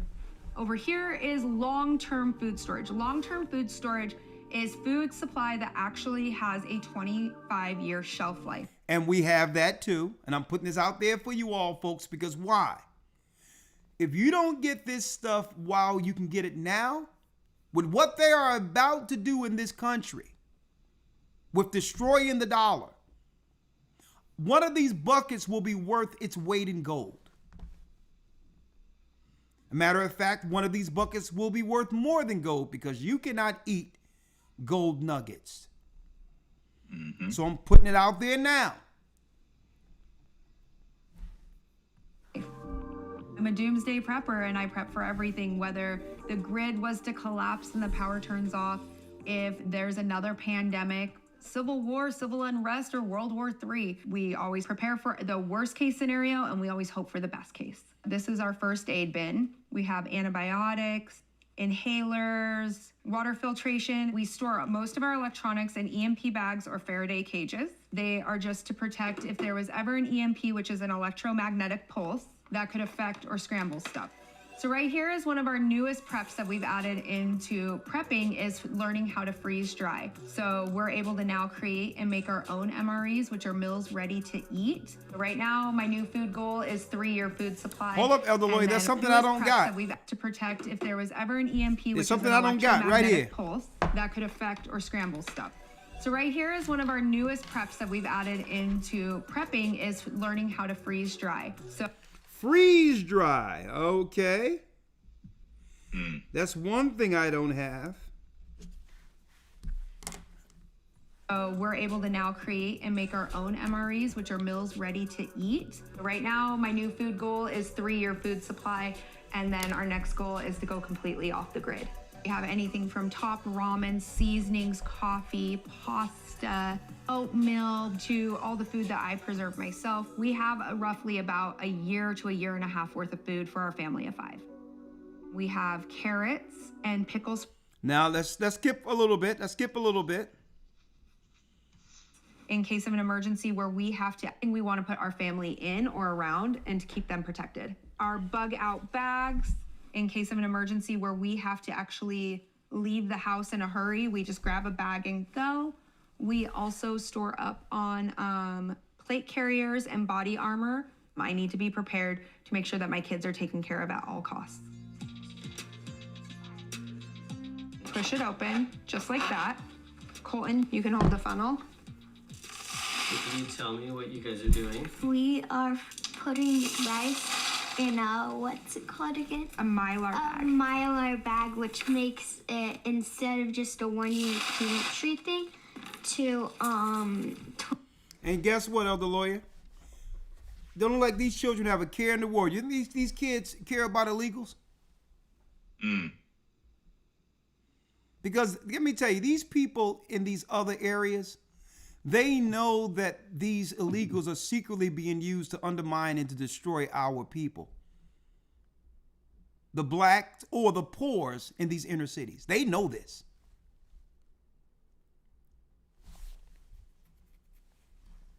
$20 to 25 years. What does prepping mean to you? I don't really know. Well, my mom just started doing it, and I wasn't really a part of it until lately. It's prepping to board because we don't put food the waste. Now you have no access to the zipper, so no oxygen can get inside this bag. Do you think the prospect of having to prep could be scary for your children? Absolutely not. Our schools. Oh yeah, and Elder Lawyer, another thing that people probably didn't know. There was some reports out there in the inner cities that a lot of these so-called Amazon jobs and other service jobs are being given to illegals who are driving around casing people, documenting where they're going, what people have, where they live, in case they need to revisit them in the future outside of the quote-unquote job. Okay? So we have to keep our minds aware and stay aware to that too. That these people are actually keeping data on where they're traveling, who got what. I'm going to tell you, folks, it's about to get deep out here.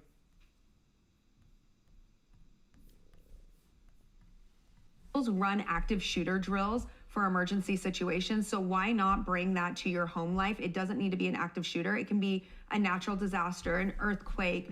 Our kids love and thrive on knowing what to do in an emergency, and it brings them a sense of calm versus a sense of panic. What was Derek's view of your prepping a few years ago? If you see your state. No, we ain't doing that. But Elder Lawyer, one thing I wanted to show real quick. A matter of fact, I will show it at another time. 1 second. Is that they have these actual, I don't know if you have one of those, Elder Lawyer. It's a laser round. Where if, of course, you would have to be a legal carrier. Mm-hmm. But if you're not a criminal, whatever the case is, and you're exercising your constitutional rights to have protection, a right to bear arms, which is your right, then this round goes into whatever caliber of practice, I would say, firearm that one might have. And you can actually shoot targets without actually firing rounds. You can practice. Yeah. You have one of those? Yeah, I got one right in front of me. Huh? I have one right in front of me, actually. Yeah, I purchased 3, and I got one downstairs right now. And you can actually set up a target place in your own home. Mm-hmm. No fear of noise going off, no fear in harming anyone, just to practice your aim and your target. And you'll be surprised how accurate it makes you. Mm-hmm. Okay, let me see it. Let me see. 1 second.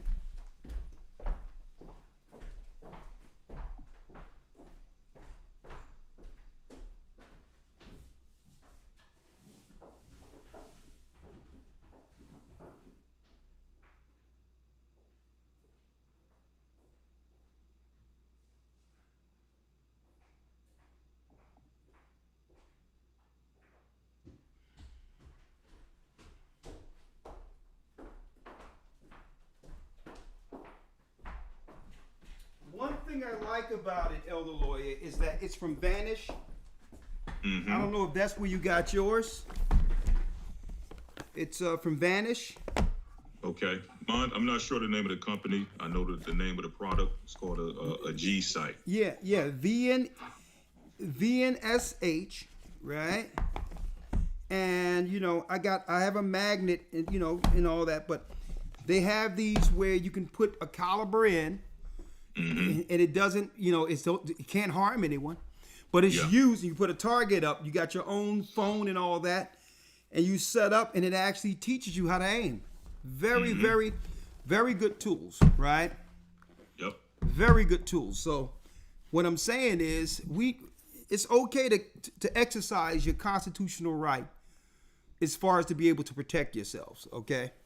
Mm-hmm. And of course, when doing that, you go through all the legal means and make sure you get the proper instructors so that you're careful with protecting yourselves not to harm others, okay? Mm-hmm. But still, having a right to protect yourself is a right, okay? Even Christ said what? Sell your cloak and get a sword, okay? But I'll talk about that more so during my Patreon. I'm going to Patreon, and we're going to compare some prepping tips amongst each other this coming Friday.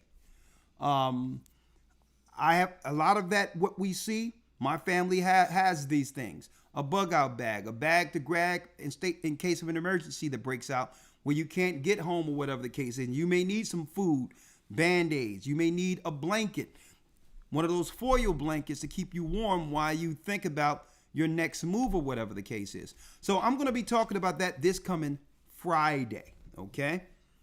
We're going to compare and we're going to challenge each other to actually begin prepping for our own families. And I want to talk about that this coming Friday on Patreon. So if that interests you, let's talk about that on Patreon /AGathering144 for those who are interested in that. Skip that. And always thought it was a little extreme. What did you know about prepping before you met Christian? And again, this is for fair use, educational purposes only. Obviously, the people on the outside of the inner cities get it. And those who don't understand, according to prophecy, what's going on, are going to be caught up at the behest of having to depend on everything from the government. And folks, you don't want to be there. So what I knew about prepping prior to meeting my wife was a whole lot of nothing. I can't take him anywhere with me. My opinion changed towards prepping and being prepared was right around the pandemic. Seeing the chaos, we had enough, supplies to last us a long time. And it was a really good thing to see as our generations change that this is a skill that we need to pass down to our kids, to our communities, and, our friends and colleagues and etc. So it's not just them. Something break out, they're going to know how to come together and ration their food and to protect their resources in a state of crisis.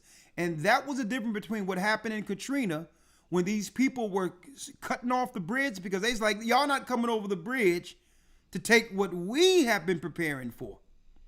Okay? That's how I'm going to tell you, folks. Hey, my friends and family always used to tease me about being a prepper.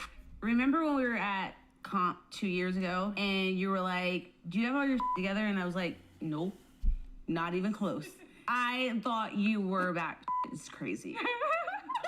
So what made you want to come to me for prepping if you thought I was bat crazy at first? The pandemic, right? We all went and stocked our freezers so you couldn't even see straight. I know you didn't. After, this.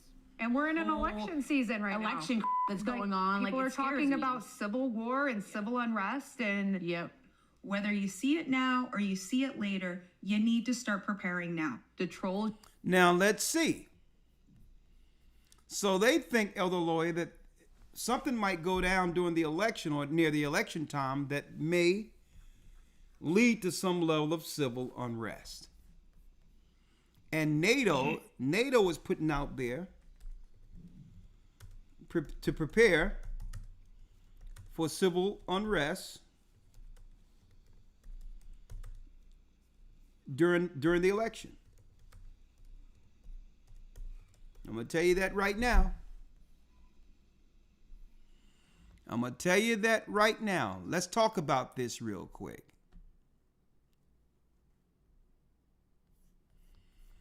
And I want to show this before we open up the lines, but a few things I wanted to read real quick beforehand. What is this? OTAN, the North Atlantic Treaty Organization. Resilience, Civil Preparedness, and Article 3. Each NATO member country needs to be resilient in order to withstand a major shock, such as a natural disaster, failure of critical infrastructure, a hybrid armed attack.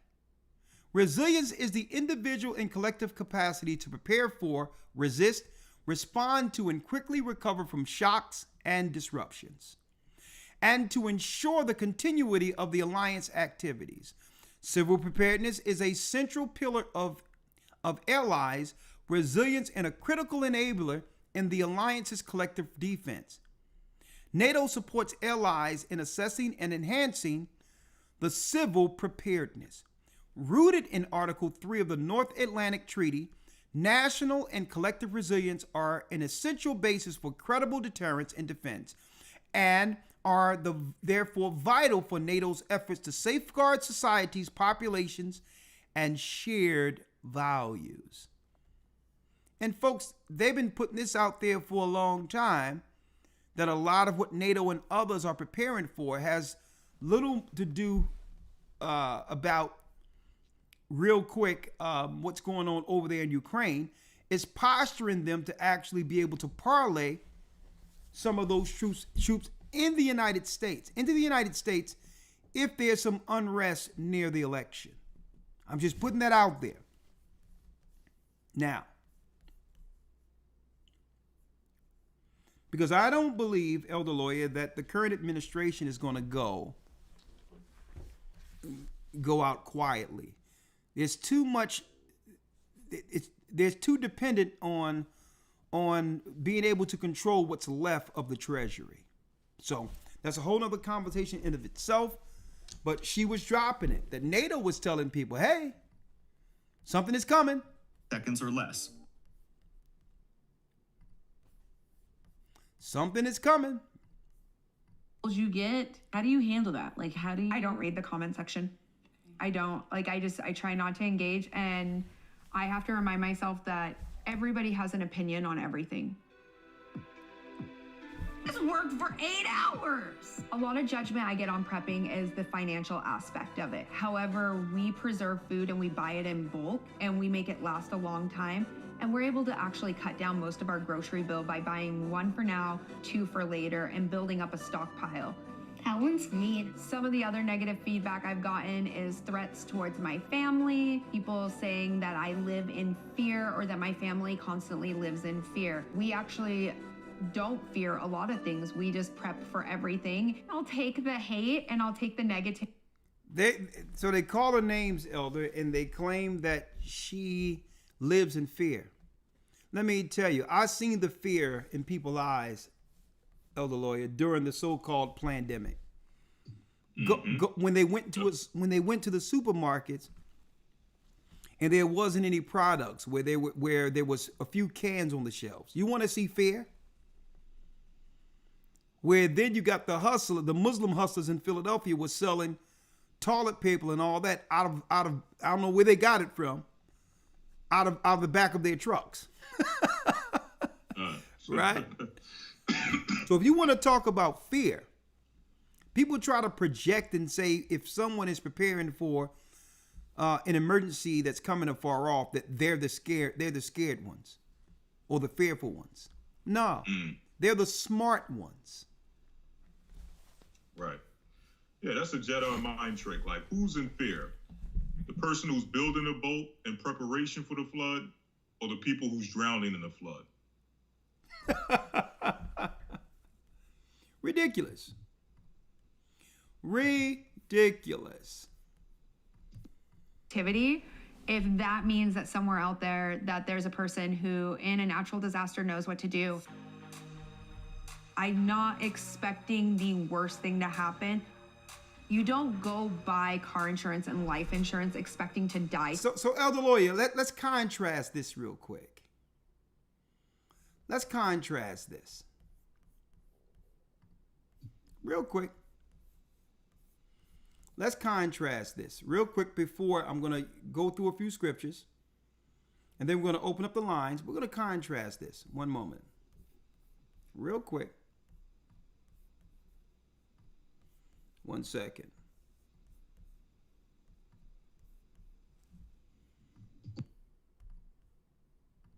Right? Now let's see how, for those who missed it earlier, we're going to contrast this. You see how they're preparing their people and make sure their taxpayer money goes into preparation and all these others, and guess what? Their children are involved, and they're making sure there's no nut job liberals in their schools messing up their children too at the same time, because that's really undoing everything that the standard you've set at home. What parent will allow their children to be raised by liberal nut jobs? Okay, so in these other areas, in the red states, in the red areas, they control their schools. These women do. They control the curricula, and the nut jobs are told you need to go into the city somewhere, and and try to get a job over there. You're not going to be around our children. The freaks and crazy people out of their minds are being sent into the inner cities to mess our children up. right? So then you get a brother who's saying, well, listen, I want an environment like Karen has. Right. And this is what he get. Create a citywide emergency. One man. And keep in mind, not a white man, but an African American. Listen, now the lawyer, he wants to go into the inner city schools so that our schools can be on par with Karen schools. And I'm going to show you what he get. He gets surrounded. This is what he gets. And they got to come up with a way to clear this out because they can't let a black man speak for 3. He gets surrounded by police because he don't want his daughters, the young girls growing up, that thinking that it's okay to use their body for bartering. Where these schools are telling them or leaving no choice for them but to use their bodies because what? The education system stinks. So in order for our young girls to get by, they have to think about, well, maybe I need to give up my body for a long period of time until I have enough resources to not live that lifestyle. Right. Or to have our sons learning from a bunch of liberal nut jobs, and on top of that, making sure that our children are on all types of psych meds and all these others and can't read past the 3rd, 4th grade level. He's saying, listen, we need God in these schools. We need some intentions towards morality in these schools, only to be surrounded by police. Now let's contrast that. Look at what's going on amongst the other people and how they're preparing for what's going on. And look what the government, with paid taskmasters who look like us, are doing to stop our people from progressing, let alone preparing. Let alone preparing.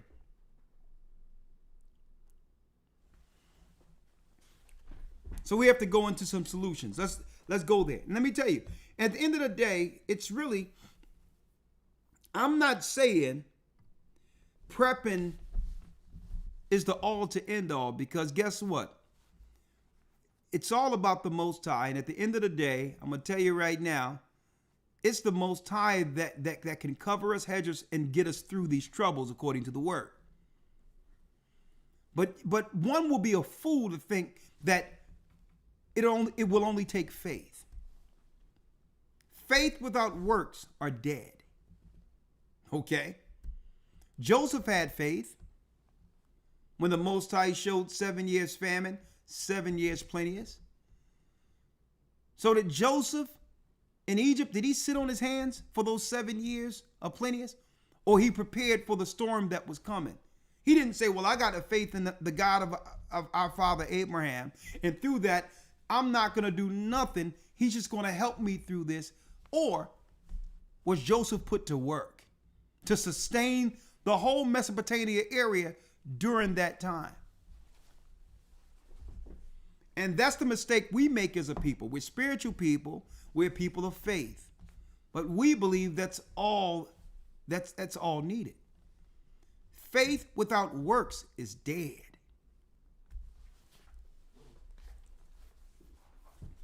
Elder Lawyer, what say you? You have anything you want to go into before we transition over? But, I wanted to talk about, okay, so what should we do? Because if you're operating alone, you're not going to make it. If you're operating as an individual, you're not going to make it. Yes, sir. Yeah, I had a few things, but I think for the sake of time, I'll just go through the scriptures that we had listed. Okay, let's go.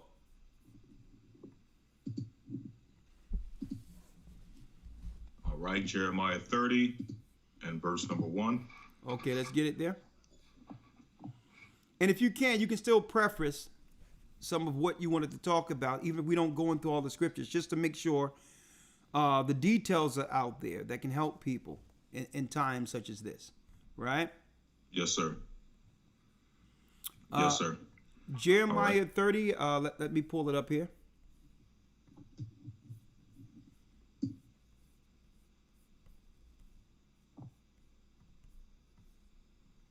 Yes, sir, if you will. All right, Jeremiah 30, verse number 1. The word that came to Jeremiah from the Lord, saying, Thus speaketh the Lord God of Israel, saying, Write thee all the words that I have spoken unto thee in a book, for lo, the days come, saith the Lord, that I will bring again the captivity of my people Israel and Judah, saith the Lord. And we're in that time, which is the awakening. The children of Israel are waking up all over the earth right now. That's bringing again the captivity, bringing into our memory that we were the people that was prophesied to go into captivity according to an age-old curse. Now, that knowledge has begun to come back to us. Read. And I will cause them to return to the land that I gave to their fathers, and they shall possess it. Read. And these are the words that the Lord spake concerning Israel and concerning Judah. So at the end of the day, a remnant of us will make it into the land after the war. But again, if you're in those regions, back up off of those Middle Eastern regions. The Bible prophesied that all of that will be leveled before Christ returns. Now, these are the words the Most High spake concerning Israel and Judah. What would it take for us to get to that land eventually flowing with milk and honey? 5. For thus saith the Lord, we have heard a voice of trembling, of fear, and not of peace. Everyone is focusing on us now as a people, the awakening. Why? Well, it was by default. Our destruction and curse in of itself, folks, allowed the Gentiles to gain power, riches. See? Their riches is actually measured by who? By how poor they can keep the children of Israel. The systems they put in place is just that. When we begin to awaken, then that takes away from what? Their power. That takes away from their resources because what? We're not satisfied with the status quo anymore. We don't think that we've been predetermined to stay on the bottom. We're starting to ask the right questions now that we know the truth concerning our heritage. We're asking the right questions politically and all of that, and that's destabilizing everything. So now all the Gentiles have begun to rally together to say, well, okay, they know now. And that's why the Lord says, hey, you're going to get the land, but it's going to stir up the Gentiles whose riches are made off of the fact that my people are at the bottom.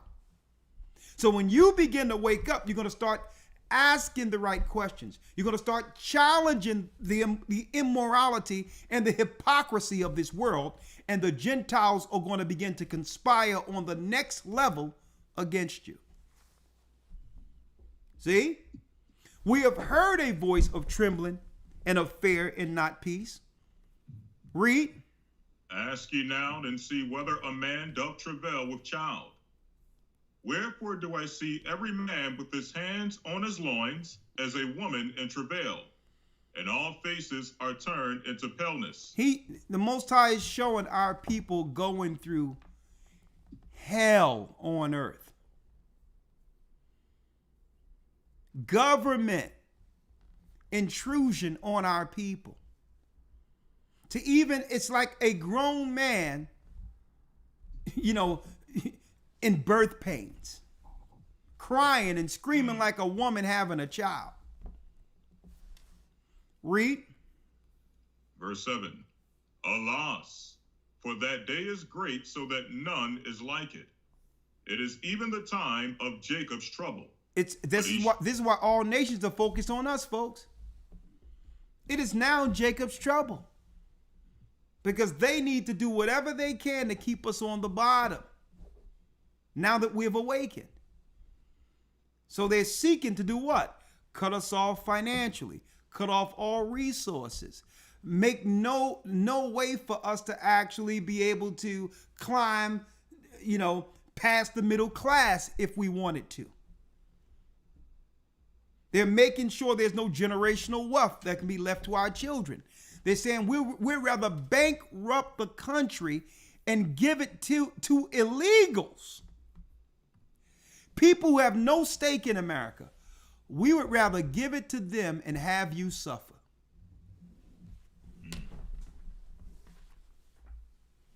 That's Jacob's trouble. We'd rather open up the country like the East Indians and others, where Kamala family's from, and give everything your people bled and sweat and died for to them and her people. And on top of that, we're not even going to give you a choice not to choose her and her people.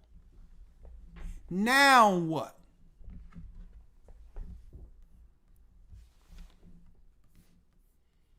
It's Jacob's trouble. And I'm going to show you some hypocrisy out there. Right there, Elder Lawyer, real quick. Speaking of Kamala, real quick.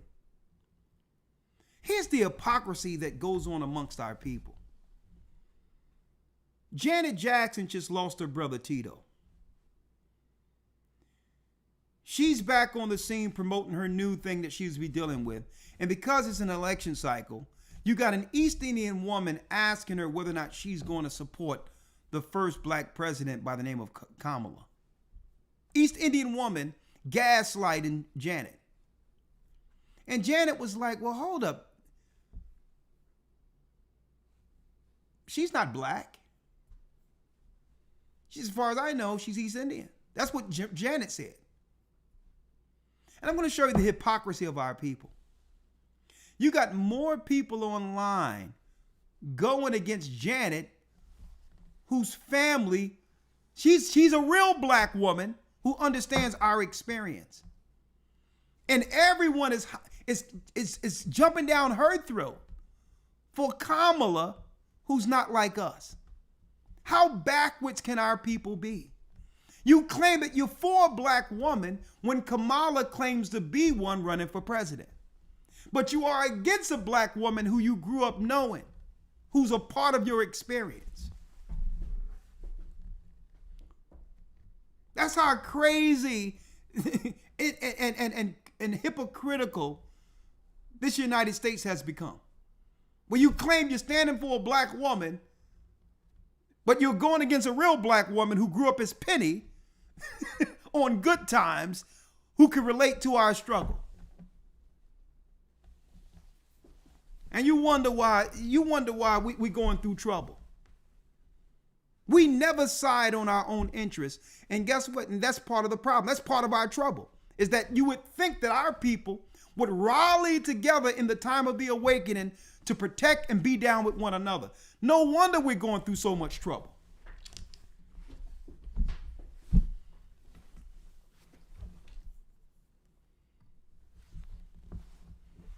At last, Elder Lawyer? Alas, for that day is great, so that none is like it. It is what? It is even the time of Jacob's trouble. It is the time of Jacob's trouble. And not only that, that sister is an icon, if you want to call it that.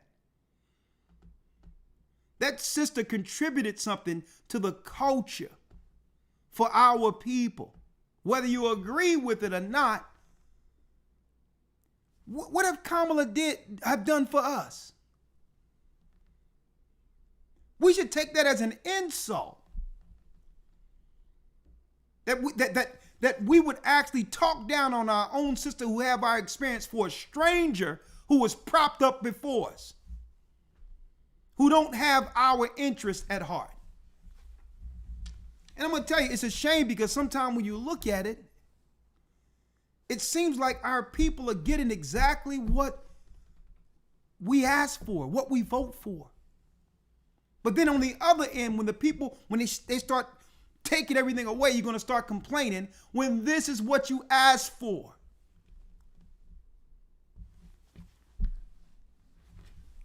Jacob's trouble. Come on, Elder Lawyer. Yes, sir. Verse number 8. For it shall come to pass in that, Salakia, but he shall be saved out of it. So eventually there'll be a remnant saved out of this. Those who know better, who understands how to prepare, who know that no person alone can do this alone. It's an impossibility. And to make sure you just like you seen that woman who began to what? Set a community with a thought towards what would happen, in worst case scenarios. You have to make sure where you live at, around where you are, that there's some people who see this thing like you do, not to publicize it, but you have somebody around more than yourself who can prepare it in a time of an emergency. Okay? Where you're not alone when the stuff breaks out. For it shall come to pass, Elder Lawyer 8. For it shall come to pass in that day, saith the Lord of hosts, that I will break his yoke from off thy neck, and will burst thy bonds, and strangers shall no more serve themselves of him. And that's what they are afraid of. Us knowing the truth where Israel is breaking the yokes off of our necks, folks. And with that breaking of the yoke, we're now asking more intelligent questions. And we're speaking truth to power. And folks, they don't like that. See? When the Most High break that yoke off of us, we start looking at everything equitably according to the word of God and deal with fairness according to the word. And we're looking at this and looking at what's going on politically and saying, listen, we've been voting for ourselves for how long? Show me how anything y'all talking about in the electoral process, show me how that's going to help our people as the children of Israel, God's people. When really we know the political process is about what? Financial allocation. Who's going to control the finances for a set amount of time and through what organizations? That's what the whole system is about, folks. Who's going to control us with what? With the financial distribution. And through that, keeping us on the bottom and allocating all the money to the Gentiles who have always enslaved us. See, but when you find the Bible and find the truth of yourself, guess what? You don't accept just being on the bottom. While someone can come from a dirt road somewhere from Tibet or a Hindu, somewhere from a dirt road in East India, come to America and automatically, after being on a dirt road 3 days before then, have a higher status than you. When your family bled for this country to become what it's become.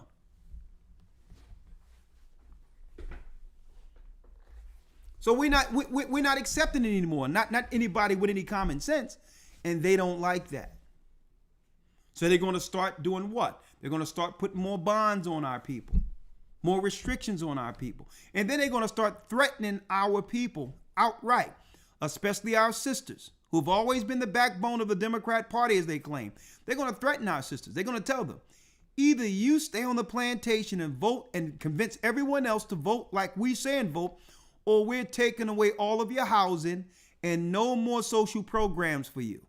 That's the real threat, folks. That's the threat. Either you get everybody back on board and have them stay satisfied at the bottom, or we're going to take what's ever left. Anything we've given you, we're going to take it away. That's the threat. Hope y'all ready.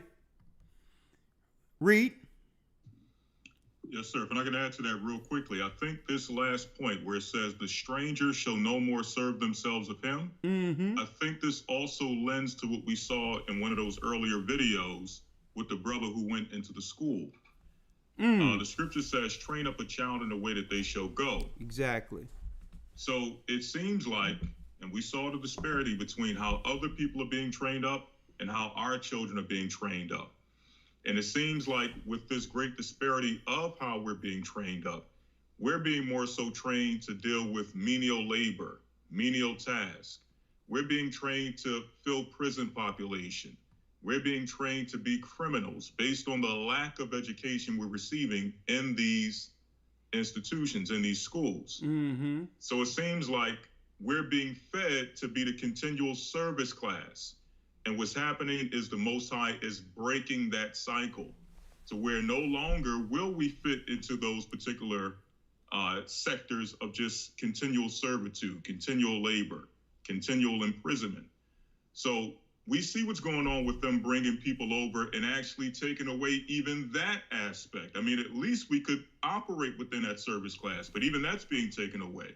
Exactly. But I don't think that that's by chance. I think obviously there's the political agenda, but then the Most High is also breaking a cycle in which now we have to think outside of just feeding this cycle of being the continual service class of this earth. Yeah.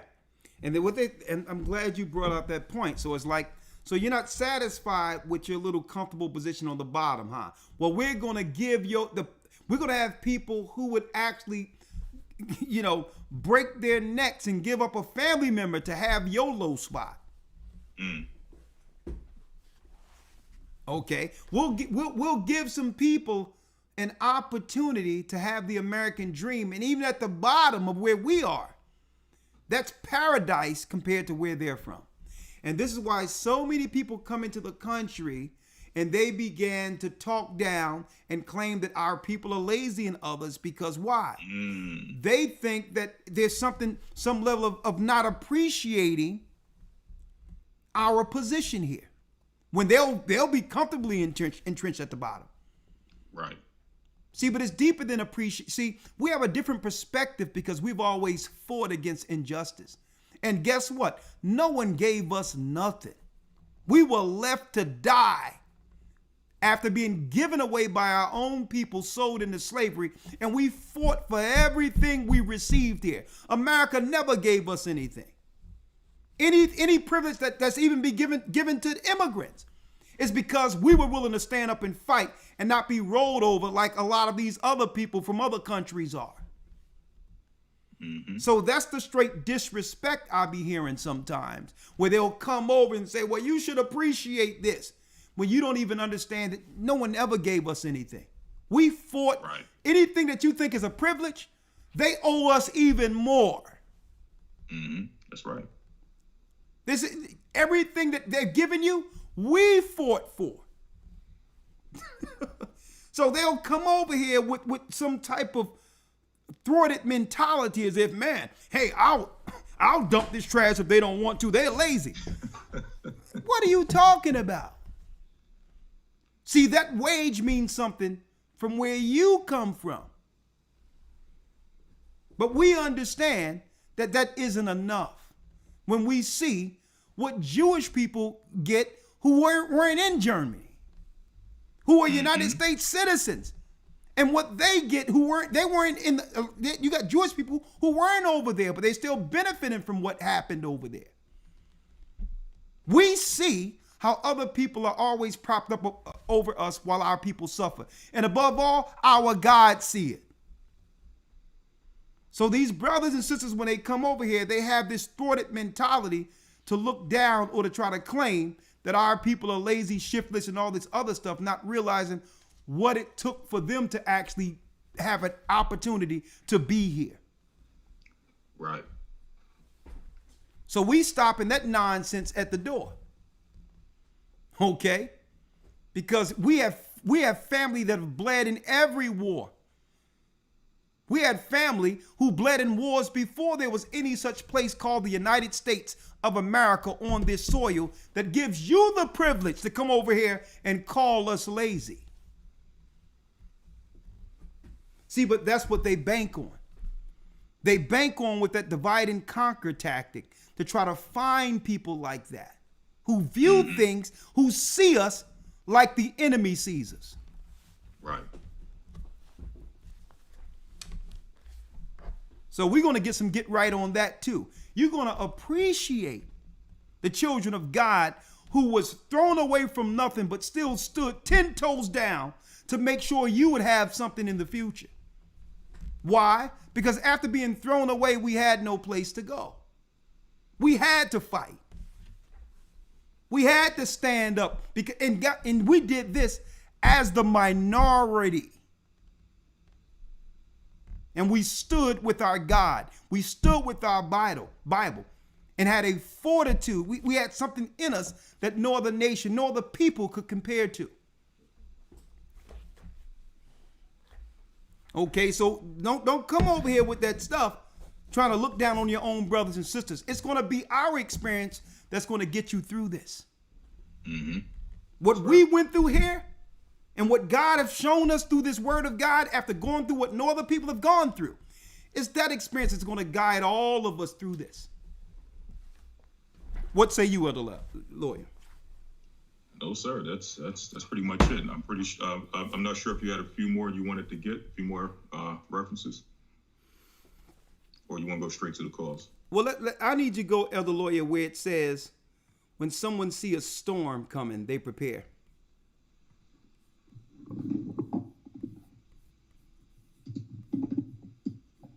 All right. Real quick. And we'll leave it there and open up the cause. 1 second.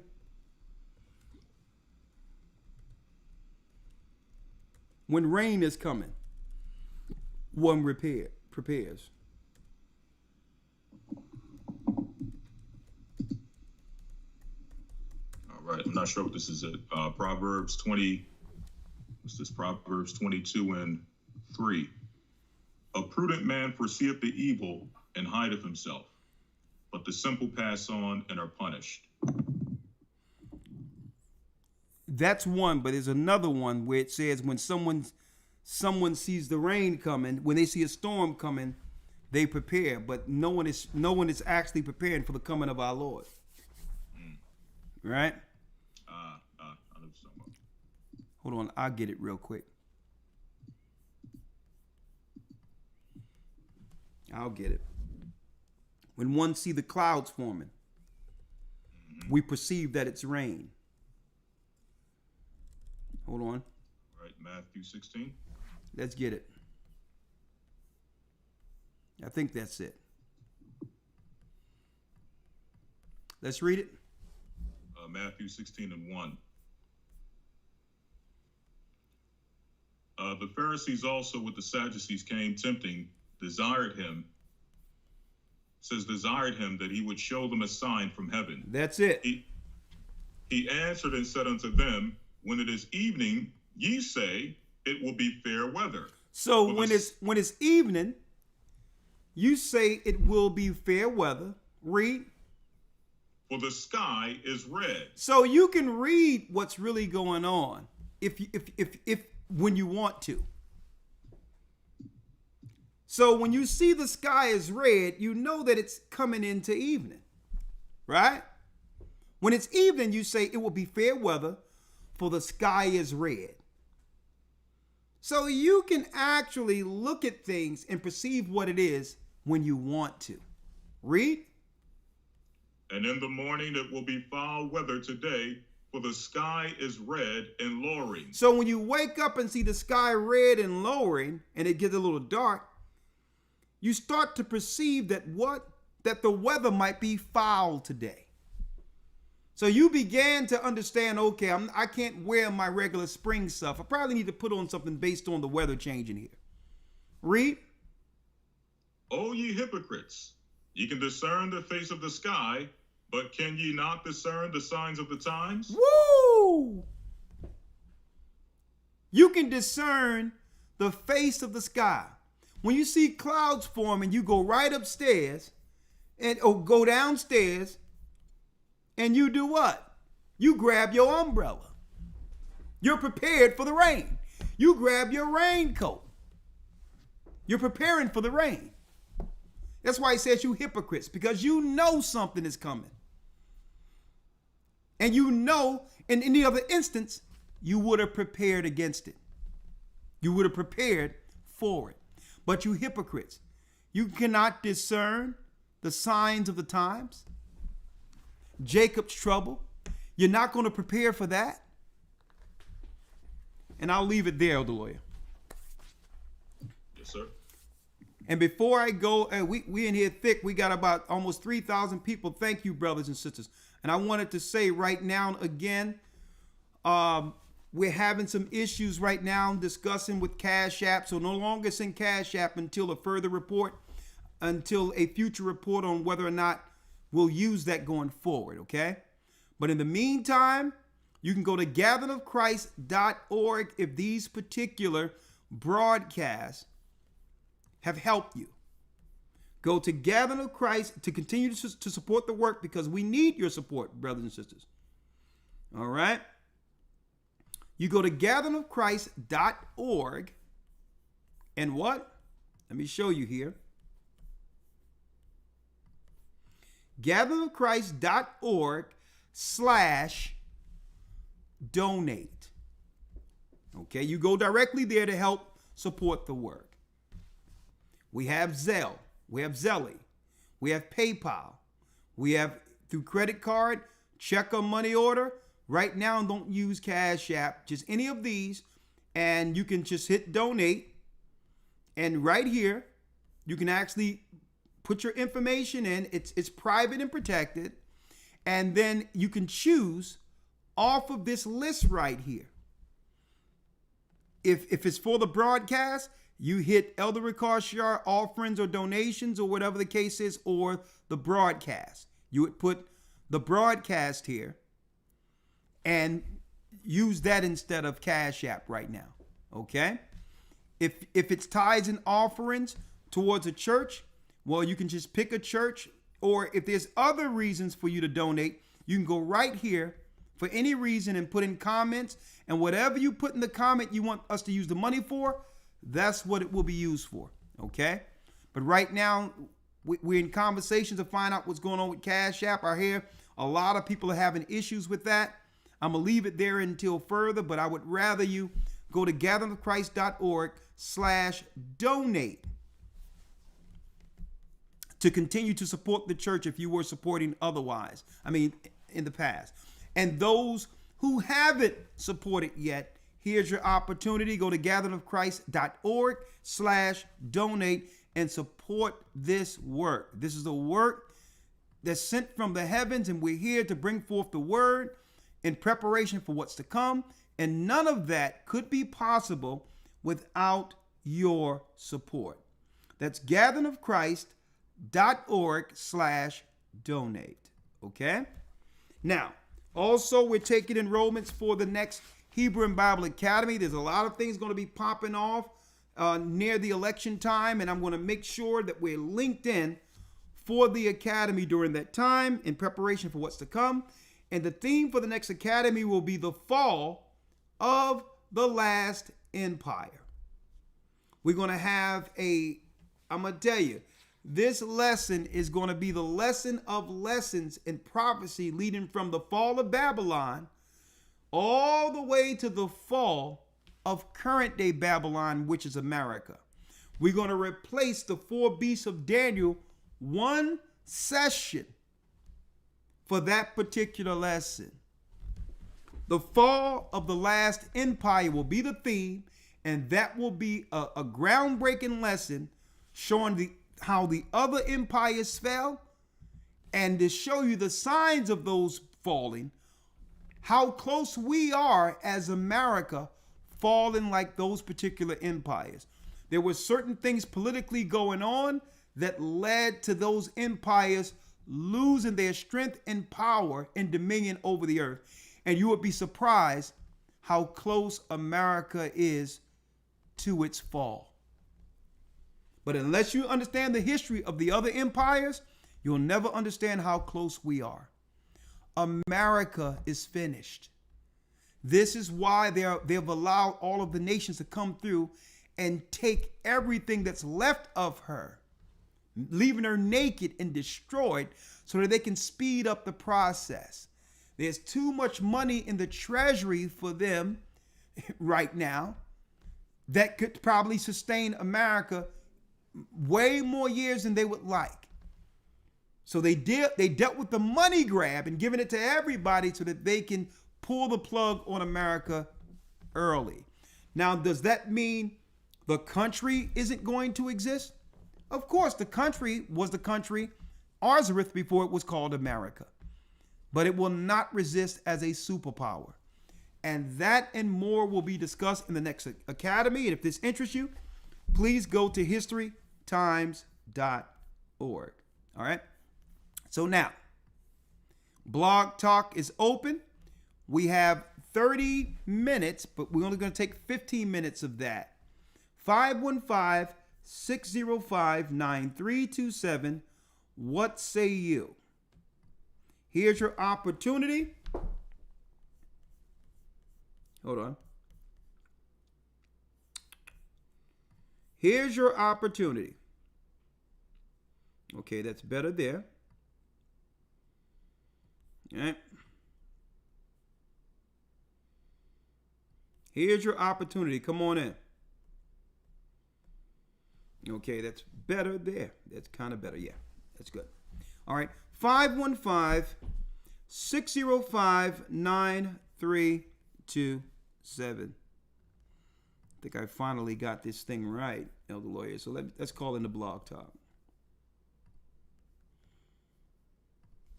And I will soon be making trips. I'm thinking about setting trips soon to go to the UK, if it be the Most High's will, United Kingdom, and travel to a lot of the areas that I didn't travel, that I never visited since being back here in the Americas. So, all right, I'll be doing a lot of traveling, and make sure you keep your ear to the ground. I'll let you know our next location. It's time to spread the word, get a lot out before this so-called election. All right. 515-605-9327.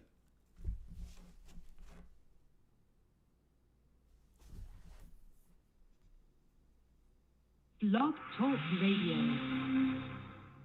Welcome to Blog Talk Radio. Please hold and you will be able to listen to the show.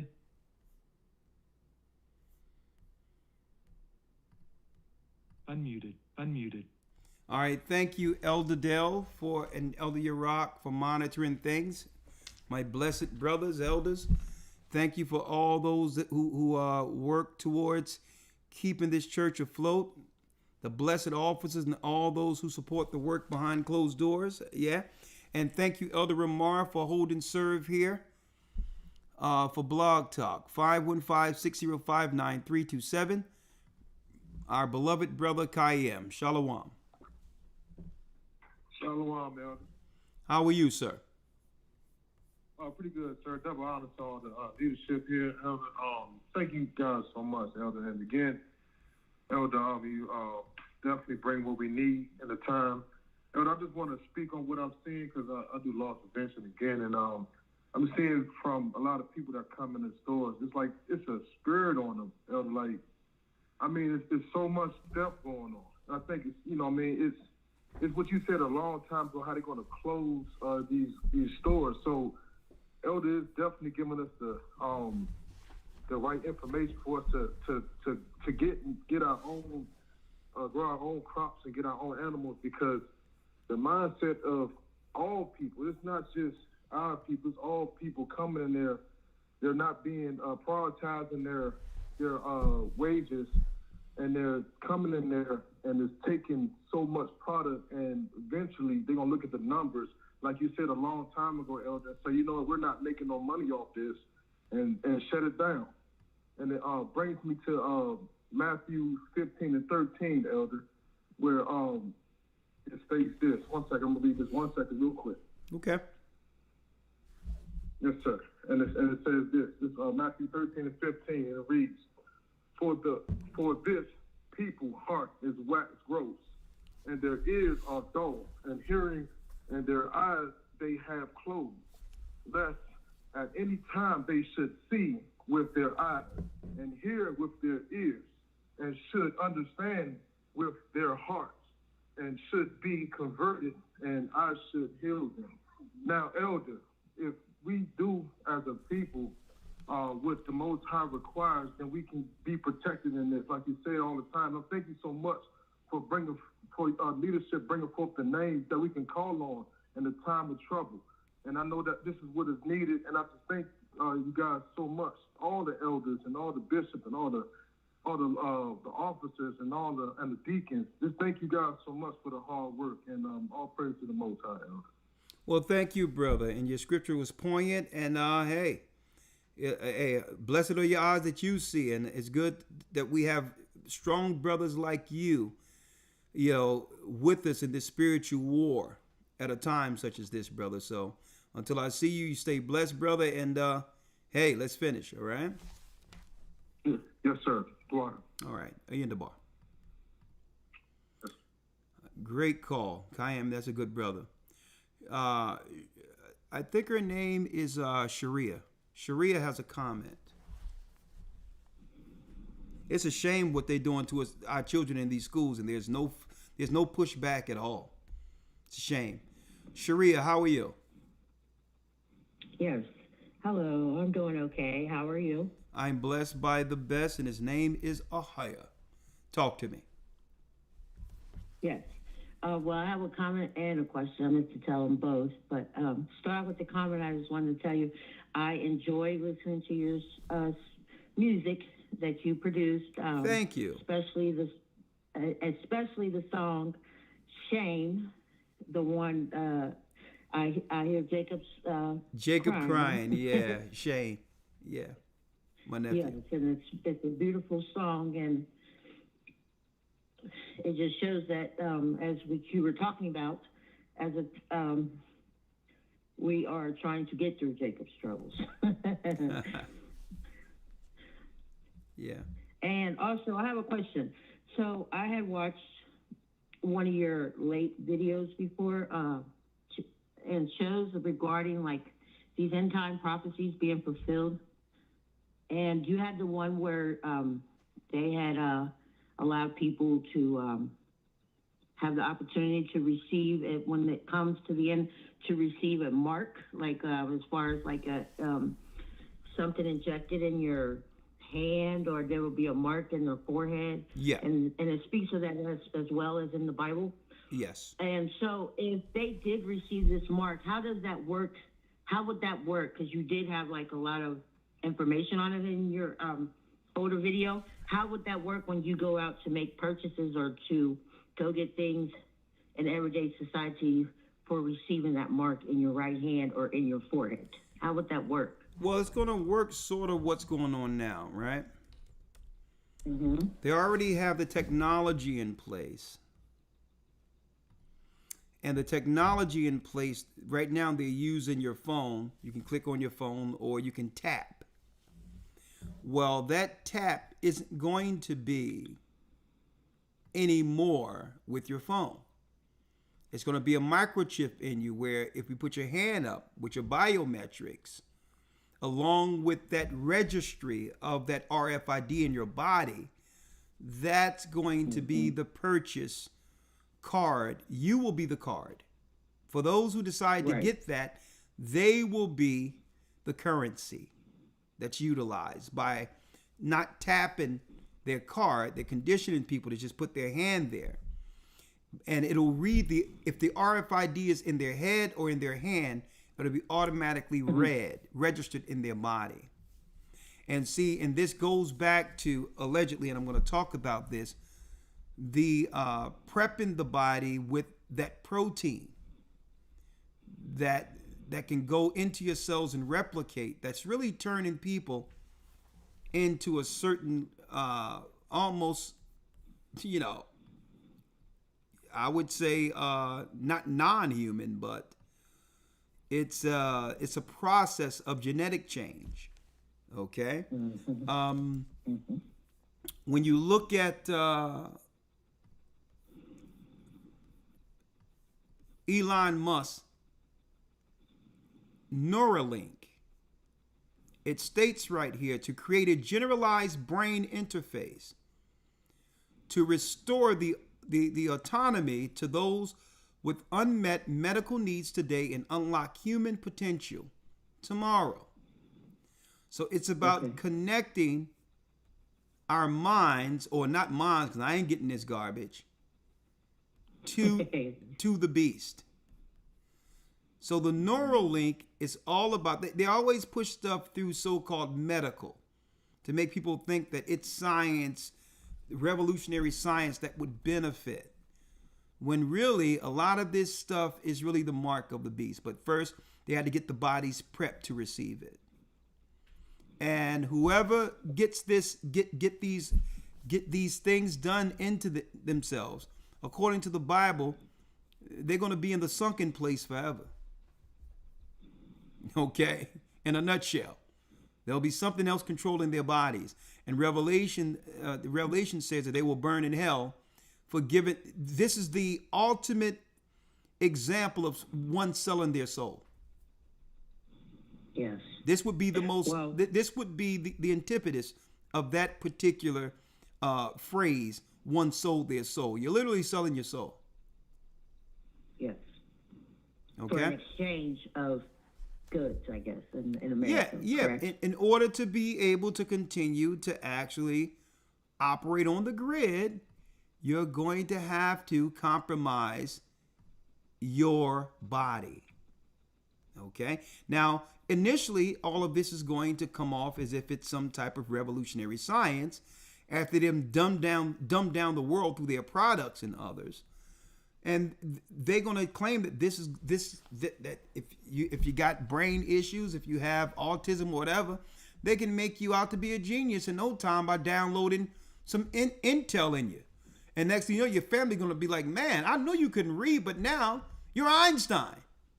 Oh, because someone have put a Einstein download into that person. Is it truly your family member? Right? So, so that's and not only that, it's going to change science forever when it comes to hospital doctors and all that, because once this spike protein connects to all of these tentacles and these what you would call electronic tentacles within your body, once that happens, then what need would you have of a doctor? They can pull you up and be able to read what's in your chip and be able to see your vitals, understand what's going on with your body and everything, and diagnose you and to some degree fix you right there without even giving you medication. So these are the miracles and things that are coming through this new transhumanism. That's the word that I was missing. That's really the mark of the beast. And what we did, we went through the first phase of it when they shut everything down, and through some experimental stuff or whatever the case is, whatever bodies made it through and didn't pass away, well, these bodies, the same people who thought to follow that stuff that happened years ago, they're going to be the same ones that are prepped out of their minds to get the next stage of their evolution. Let me keep it there. Okay? So, but also, okay, so when they are able to use that, like you were saying, to make their purchase, are they giving them a set amount of money to spend already, according to the chip, or do they already know what they already make or have, or income, as far as their income? So, well, of course, they're going to a socialist world order. So if you want to work on the grid and be able to purchase and operate within the system, you're going to have to compromise. Well, that's what they think the majority of people will do. Or you just won't have access to the grid. The example we had was when COVID, when the coronavirus came around, businesses were all lockstep in what? In all of the procedures and all these others that in order for you to actually interact in business, you had to follow the status quo.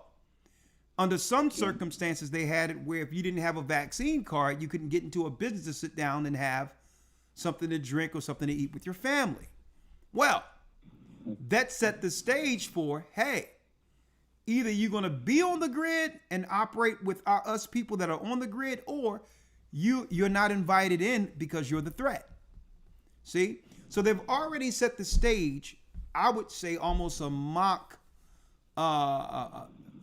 example of what the world would be when they pull out the mark of the beast. Okay, they're going to set the standard and say, well, okay, hey, you can't come in unless you follow these particular procedures. It's just, and then you know what they're going to say. I'm just doing my job. All right, thank you, sister. You're right. Thank you so much for your help, and you have a blessed evening. Thank you. Very good. Very good. Very good phone call. Thank you. Thank you. All right. Nicole has a comment and/or question. Shalom, Elder. How are you this evening? How you doing, Nicole? I know you every time you come, you bringing the heat. I know you got something you want to talk about. Talk to me. Well, I tell you, I am just completely in agreement with you regarding how we are treating Janet compared to Scamala. I call her Scamala sometimes. But she, those remarks that D.L. Hughley, how he viciously attacked Janet for her comments, all she was just making the point is, hey, I heard she was white. And for him to come back and say, well, Janet was wrong and giving out misinformation, and she's breathing through a white woman's nose. And I mean, it was just vicious. It just goes to show you, like what you said a few minutes ago, just how messed up we are as a people, the stupor that we're under, and just it's just unbelievable. I was very disappointed in him as a brother, a high-profile brother who tried to act like he's down with the people and all of that stuff. But for him to go after her in such a vicious way, it was just beyond the pale. And it goes to show you that, that scripture where, well, it's basically we just don't even have any affection for our own. It's all about just trying to save your own butt. I don't know if they have something on him or what the deal is. Because, a few years ago, when she ran for president, he was very critical of her, and then he tucked his tail. I guess I don't know if they pulled up something on him or if they gave him some money, and he not only was buck broken, but they even made him show up at the DNC convention where he was singing her praises and apologizing for the things that he said about her that was supposed to be wrong. And so anyway, I was just commenting on that, but I really wanted to mention about Candace Owens and this other black grassroots media guy named Black Alpha. I don't know if you've seen any of his YouTube, but they both pulled out some incredible receipts on Miss Scamala yesterday, talking about, they showed that the woman that was in the photograph with her, that she claimed in her book, put a picture of this woman in her book, claiming that this was her paternal grandmother. And it turns out that that woman, her real paternal grandmother, died in 1960. She wasn't living, sister, she wasn't even, here it is, she wasn't living when her grandmother died. Exactly. And then they pulled up the birth certificate of this woman. I seen it. The death certificate of this woman. And I was like, okay, now they have a picture of Kamala's grandfather, her father's father. So he looks completely white. And now it's also been unveiled that they had over 1,500 Jamaican slaves. Yeah. I mean, really, real quick, I'm gonna let you go, but really, they were saying that that black woman was more so like the help of her family, allegedly.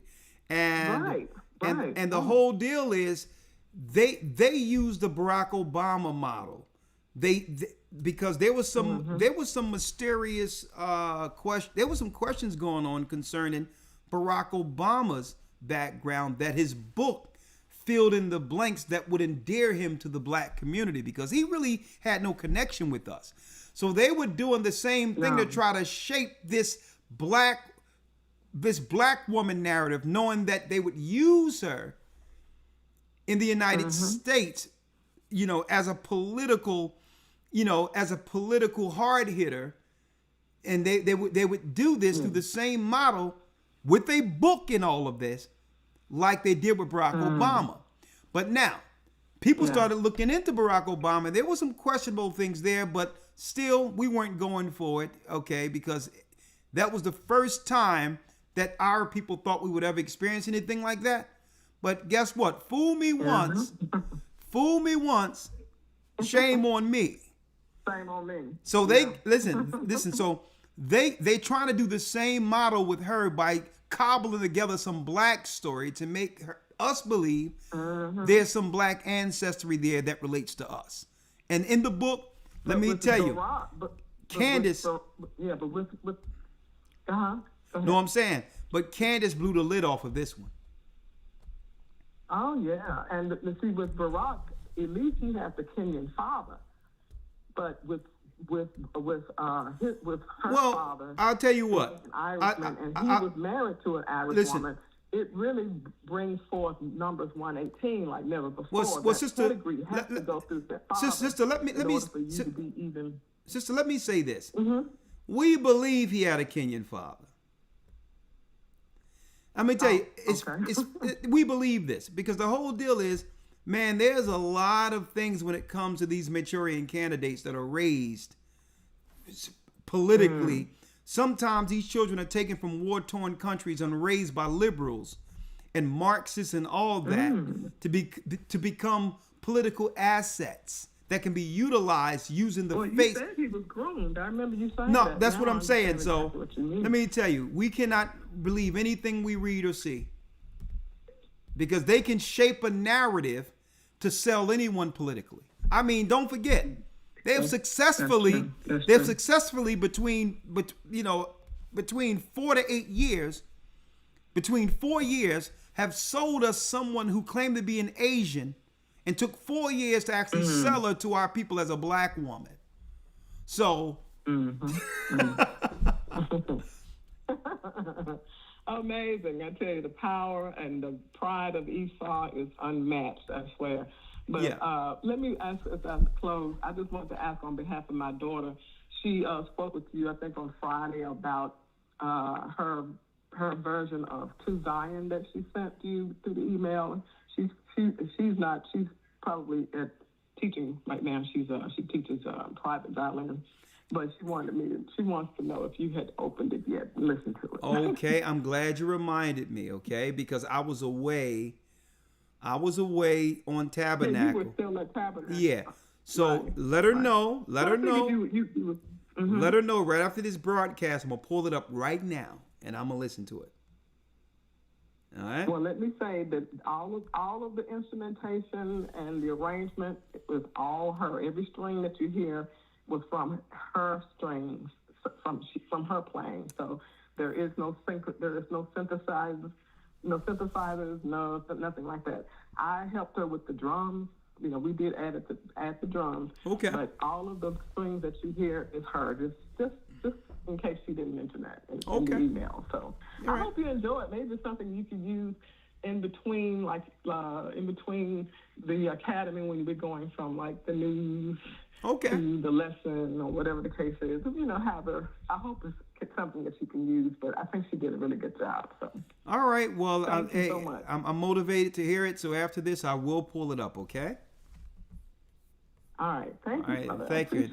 I appreciate you, sister. Good night to you. All right. Bless you. Same to you, Shalom. Nicole. All right. Shalom. Deborah has a comment. Shalom. How you doing, Deborah? For the world is not prepared for what's coming. I have some problems with that. I don't really have problems, but I have family where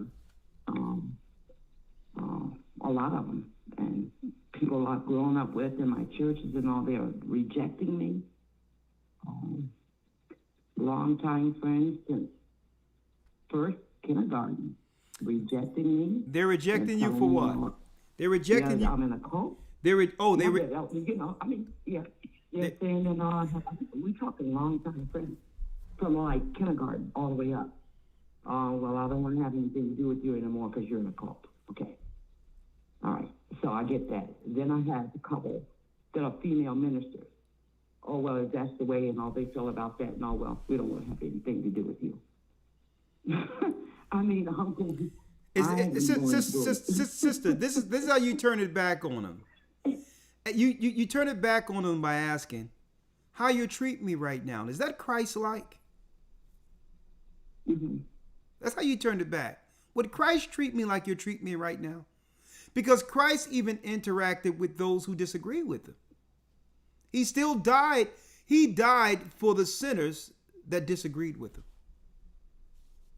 So would Christ treat me like you treat me right now? That's how you throw it back on him. Don't argue the points of a cult because they couldn't give you the definition of a cult if you spelled it out and spelled it out of the Webster Dictionary for them. Okay? Right. Just because you don't ascribe to what they believe in anymore, automatically they're programmed to believe that it's a cult. Right? But at the end of the day, they're in the cult. They're in the cult. A matter of fact, I taught it in our academy how what Christianity today, what it's called today, was really a secret religion amongst the Romans called the cult of Sol. The secret worship of the gods and goddesses. So they're projecting. And you know what? People, sister, just pray for your family and others, because why? Some people are just fearful of things they don't understand. So don't get frustrated. Pray for them. I don't get frustrated about it. It's like, I've been... Your phone, it sounds like your phone, sound like you're underwater, sister, with your phone. Your phone is very, okay, so very yeah, bad. I've been, really with GOCC and all since 2019. And I'm thinking, what's wrong? I just can't understand it. And then we have the families or whatever, where they have a vast amount of land. It's land everywhere, but nobody wants to come together and do what we're talking about that needs to be done right now. Getting prepped. It's like they're lazy. They just don't want to do it with all this land, with everything that you can do. If I could get somebody to come and all, and I have part of it too, to help me out, that would be fine.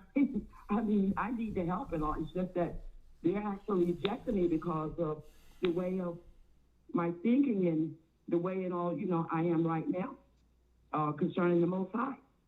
They have a problem with that. Well, sister, I got to get to the next call, but all you got to do is stand on Christ and keep in mind there'll be two working in the mill. One will be taken and the other left. And you're going to be the one left. Okay, and I had one more thing to say, and I don't know what happened, and maybe your moderator can tell me. I was removed from the chat, not that I have to be in it. The second thing and all, whatever, I did not get my certificate from the last academy. Okay, I'll write that down. Well, sister, I'm more focused on the teaching than the moderation, so I would have to ask them in specific to why they moved you out of it. Usually we give a warning of something concerning before we actually make a move like that, a timeout or whatever, but we can fix that. That's no problem. Let me write your number down. 1 second. Don't say anything. Yeah. I'll write it down, Deborah. 1 second. Okay. And you said you need I don't know reason why. I don't see anything. I never say anything, out of position. Okay. There, so well, sometimes people, sometimes people make mistakes. Forgive us. But, we'll fix it. All right. All right. Let's see. Sometimes people are quick on the trigger, and sometimes what happens is if it's scrolling, they can make a mistake. What's your name? What's your name on YouTube? Are they able to call me and I say that way? Okay. Yeah. So don't worry about it. So I have your name here, Deborah. Have your phone number. You need certificate and need to be unblocked. All right, certificate. It needs to be unblocked. And my final question, hey, sister, hold on. Can I preach or teach? Sister, is that in the Bible that I can preach or teach, or I'm not allowed to do either one of those? Am I? Well, you are to be directed under a man who's in a church when it comes to your ministry, and whatever needed from that man. But you can't be in a position of the pulpit. But there are things many women show many people the word and all of that, and help other brothers and sisters come into it. But it's under the guidance of men. Okay, so I can answer that. Okay, so let us call you and continue the conversation because there's other people waiting. Okay. All right, thank you. You're in the bar. All right. So certificate, thank you. I'm going to place you on hold. Thank you. All right. Corey has a question. Needs certificate. Shalom, Elder. Shalom, how you doing? Fine. I just had a question. Well, I just need some advice, rather. I have moved out of the city into the suburbs, and I made a little preparation for myself. Okay. And I found myself a little lonely, by myself out here. Well, what city did you go into? I mean, brother, when you're making moves, I never suggest someone make moves individually. The Bible says that counsel go before every action. Because sometimes people spontaneously do something out of, for their own reasons, and that's fine. But I would never suggest an individual make a move like that without support. Because now you left to alleviate one issue, now you're dealing with a whole different issue. I would suggest that you went to a place where there's church members or anything like that. Are you baptized? Yes. Okay, in what city were you baptized under? Detroit? Yes. Did you speak to Elder Dell before making this move? No, I didn't. No, I didn't. No, I didn't. So this is my suggestion to you. Call Elder Dell, and he'll guide you on what to do next.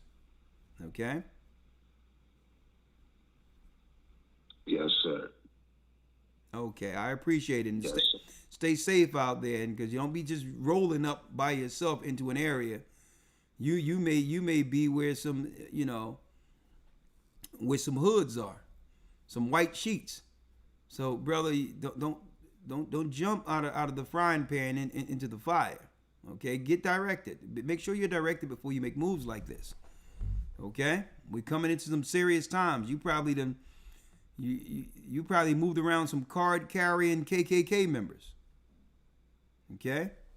Yeah, I'm starting to feel that way. Hey, brother. Hey, you seen the movie Get Out? Get Out. Call Elder Dell, okay? I sure will. All right, my brother. Shalom. Shalom. My brother, Lord. People be spontaneously making moves and call us afterwards. Like, Elder, I don't know what they chanting over there. What they chanting over there? What's happening here? You know what I mean? He's under a brush. You know what I mean? There's a bonfire, and they see the bonfire is for you. Man, it's getting hot. It's getting hot around here. Next thing you look up,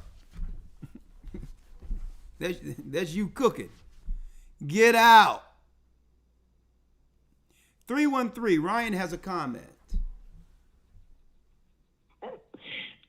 Shalom, Elder. This is Sister Ryan. My last name is Ryan. How you doing? I'm doing very well. This is my first time calling in, and I was feeling the anxiety. I said, wow, now I know what Sunshine goes through.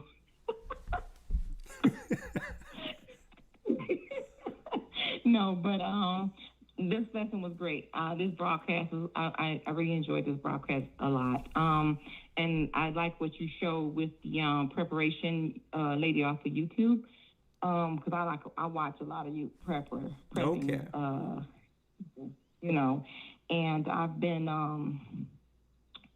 in the house I'm in now for like 13 years now, as well as I bought the house right behind me. I'm in the city, and I bought the house right behind me, so I have more space in the city, and so we have also purchased chickens and things of that sort. So therefore, I've been always had a garden. Good. Since I've been in, and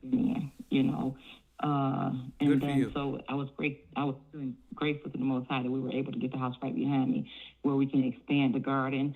what happened was he blessed us where we can actually get chickens, you know what I'm saying, through one of the sisters in the body. Good. And that was a really great blessing because I've been homeschooling also for like 7 years. My son, I started homeschooling him when he was 7 years old, and now he's 14. Good. And I have a 6-year-old daughter now, you know, and that's all she knows. She knows that it's harvest time, it's seed time, it's, you know, that's the life she knows is what the Most High intended for us to understand and know. And I feel really grateful for that. You know, I haven't even used any like over-the-counter medications as far as things for headaches and all that kind of stuff for as long as I've been in the truth. Now I joined GOCC in 2021. Okay. That was right after the pandemic because my church closed and all that, and they weren't trying to open back up. Blah blah blah. My son was already in, and he was like, "Mom, you should have been here. You already know all this stuff. I don't know what you're waiting for. You've outgrown that church. Blah blah blah. You know, stuff like that." So anyway, I just wanted to make the comment and say I appreciate everything that you do. I give double honors to all the elders. Elder Dale is like one of them magnificent. He's magnificent. He is awesome. He is. Just that you guys are so in tune with the Holy Spirit, you know, and it's a blessing. I feel enlightened and encouraged in all my steps, you know, because it helps me with my walk and to teach my children, because the church we were going to, it was a Bible teaching church, so we were doing well. And so it's pretty much every step we make in this life of ours here on this earth, on this side of life, is preparing us for what the Most High has for us. And the church we were going to that I chose to raise my children in actually was getting me prepared for GOCC, getting the children prepared for GOCC, because everything you're teaching is the same thing. We were learning the order. We were learning how to get ready for the end times. Do you understand what I'm saying? Praise the Most High. But it was still kind of under, it was not kind of, it was still under the modern day Christianity where they did, I do remember in one of the Bible studies they were talking and we spoke on how they said once saved, always saved. And I was like, I don't see how that works. Yeah. Because I understand that Christ says, depart from me. Well, thank you. What I'm saying? Well, thank you, sister. And I'm glad you are part of the work, you and your family. Hold on tight. We're going to be talking about the prep thing this coming Friday going forward. So I hope to see you there or hear you on Patreon, and I'm going to open up Zoom for that too, okay? Okay, praise God. That'd be great. All right. Thank you, sister. Thank you so much. There you go. Thank you so much for taking my... Yeah, thank you, sister. Man, we got so many from in the Spirit of the Most High, through the Spirit of the Most High, so many people in this truth now who've pivoted over from mainstream Christianity. What a blessing. What a blessing. And again, one man planteth, another man watereth, but it's the Most High who give the increase. You can't take nothing away from someone's journey. And Christ was with us the whole time, but eventually we'll all be with him. And that's including the former churches we were a part of. That was needed to keep us grounded at that time. You understand? But now the truth is here. Praise the Most High. Praise the Almighty. 859, I only have a few more. I'm going to just go through these. I have 2 more after this, and then I'll wish you all Godspeed. Leah has a comment.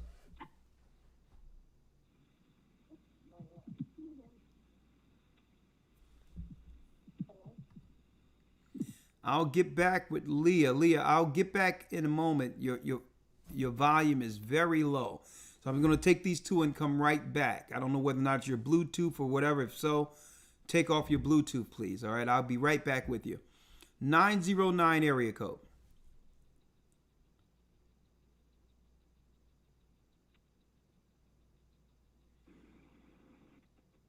Shalom, elders. Shalom. We're doing rapid fire. 1 minute per call. I'm at the top of. Yes, sir. Okay. Go for it. 10:30. Talk to us. Okay, so I just wanted to make a comment on, excuse me, the portion where we talked about the inner city schools.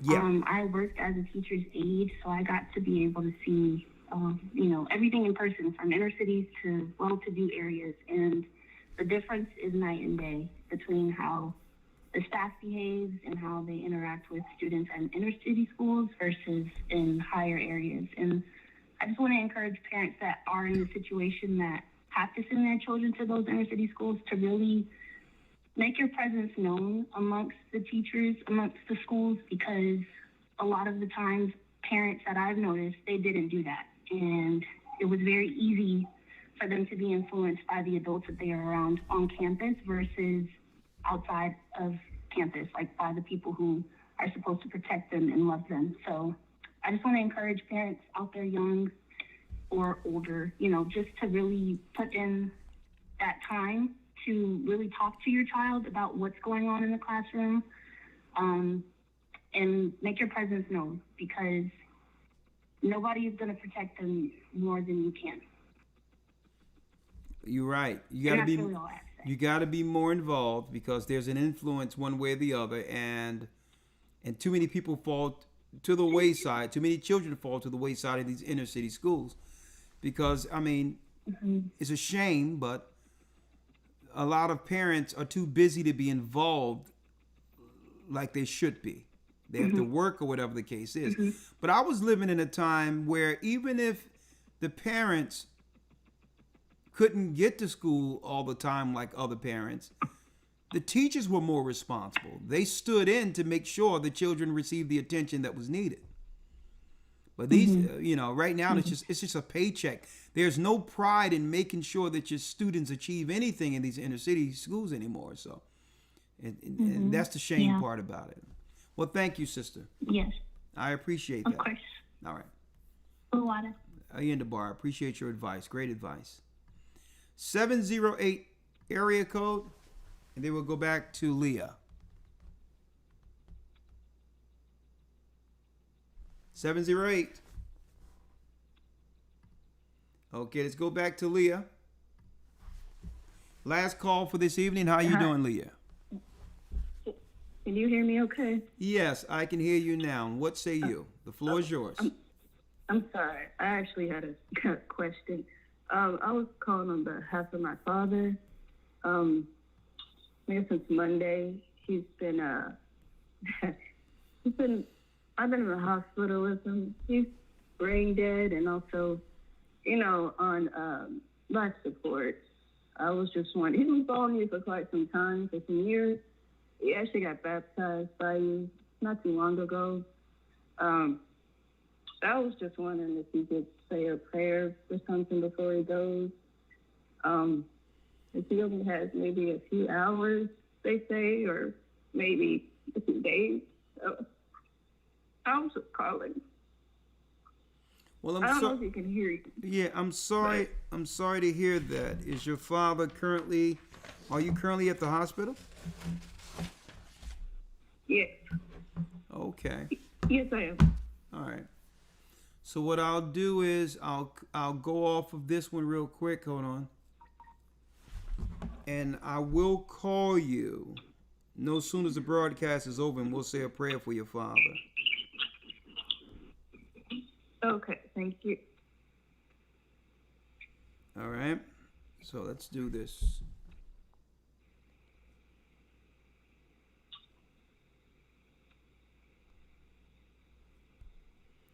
Let's do this.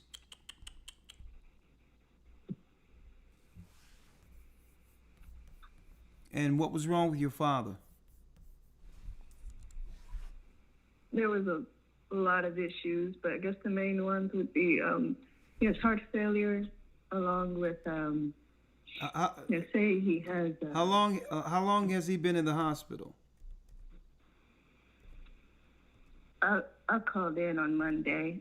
About 4 a.m. on Monday. Okay, Monday. And you say he's baptized in the church under what congregation?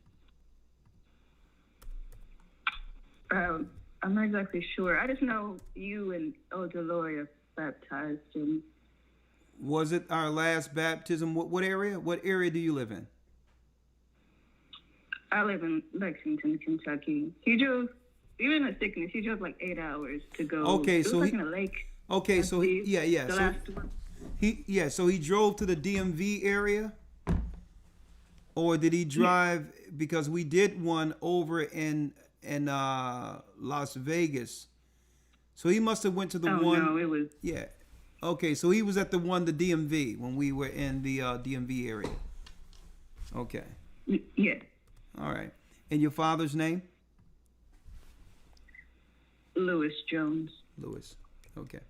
Well, just hold tight, and I'll call you as soon as the broadcast is done, all right? Okay, thank you. I'm sorry to hear about everything, but we'll pray with you. All right. Okay. All right. All right. All right, sister.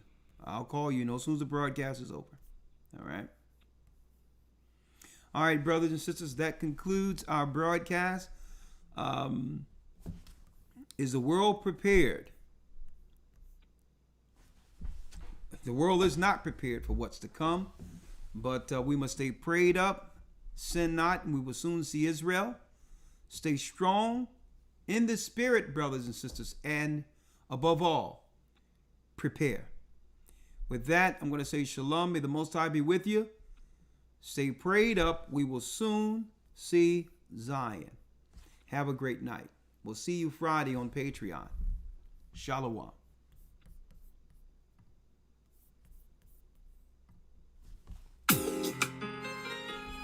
Blessings.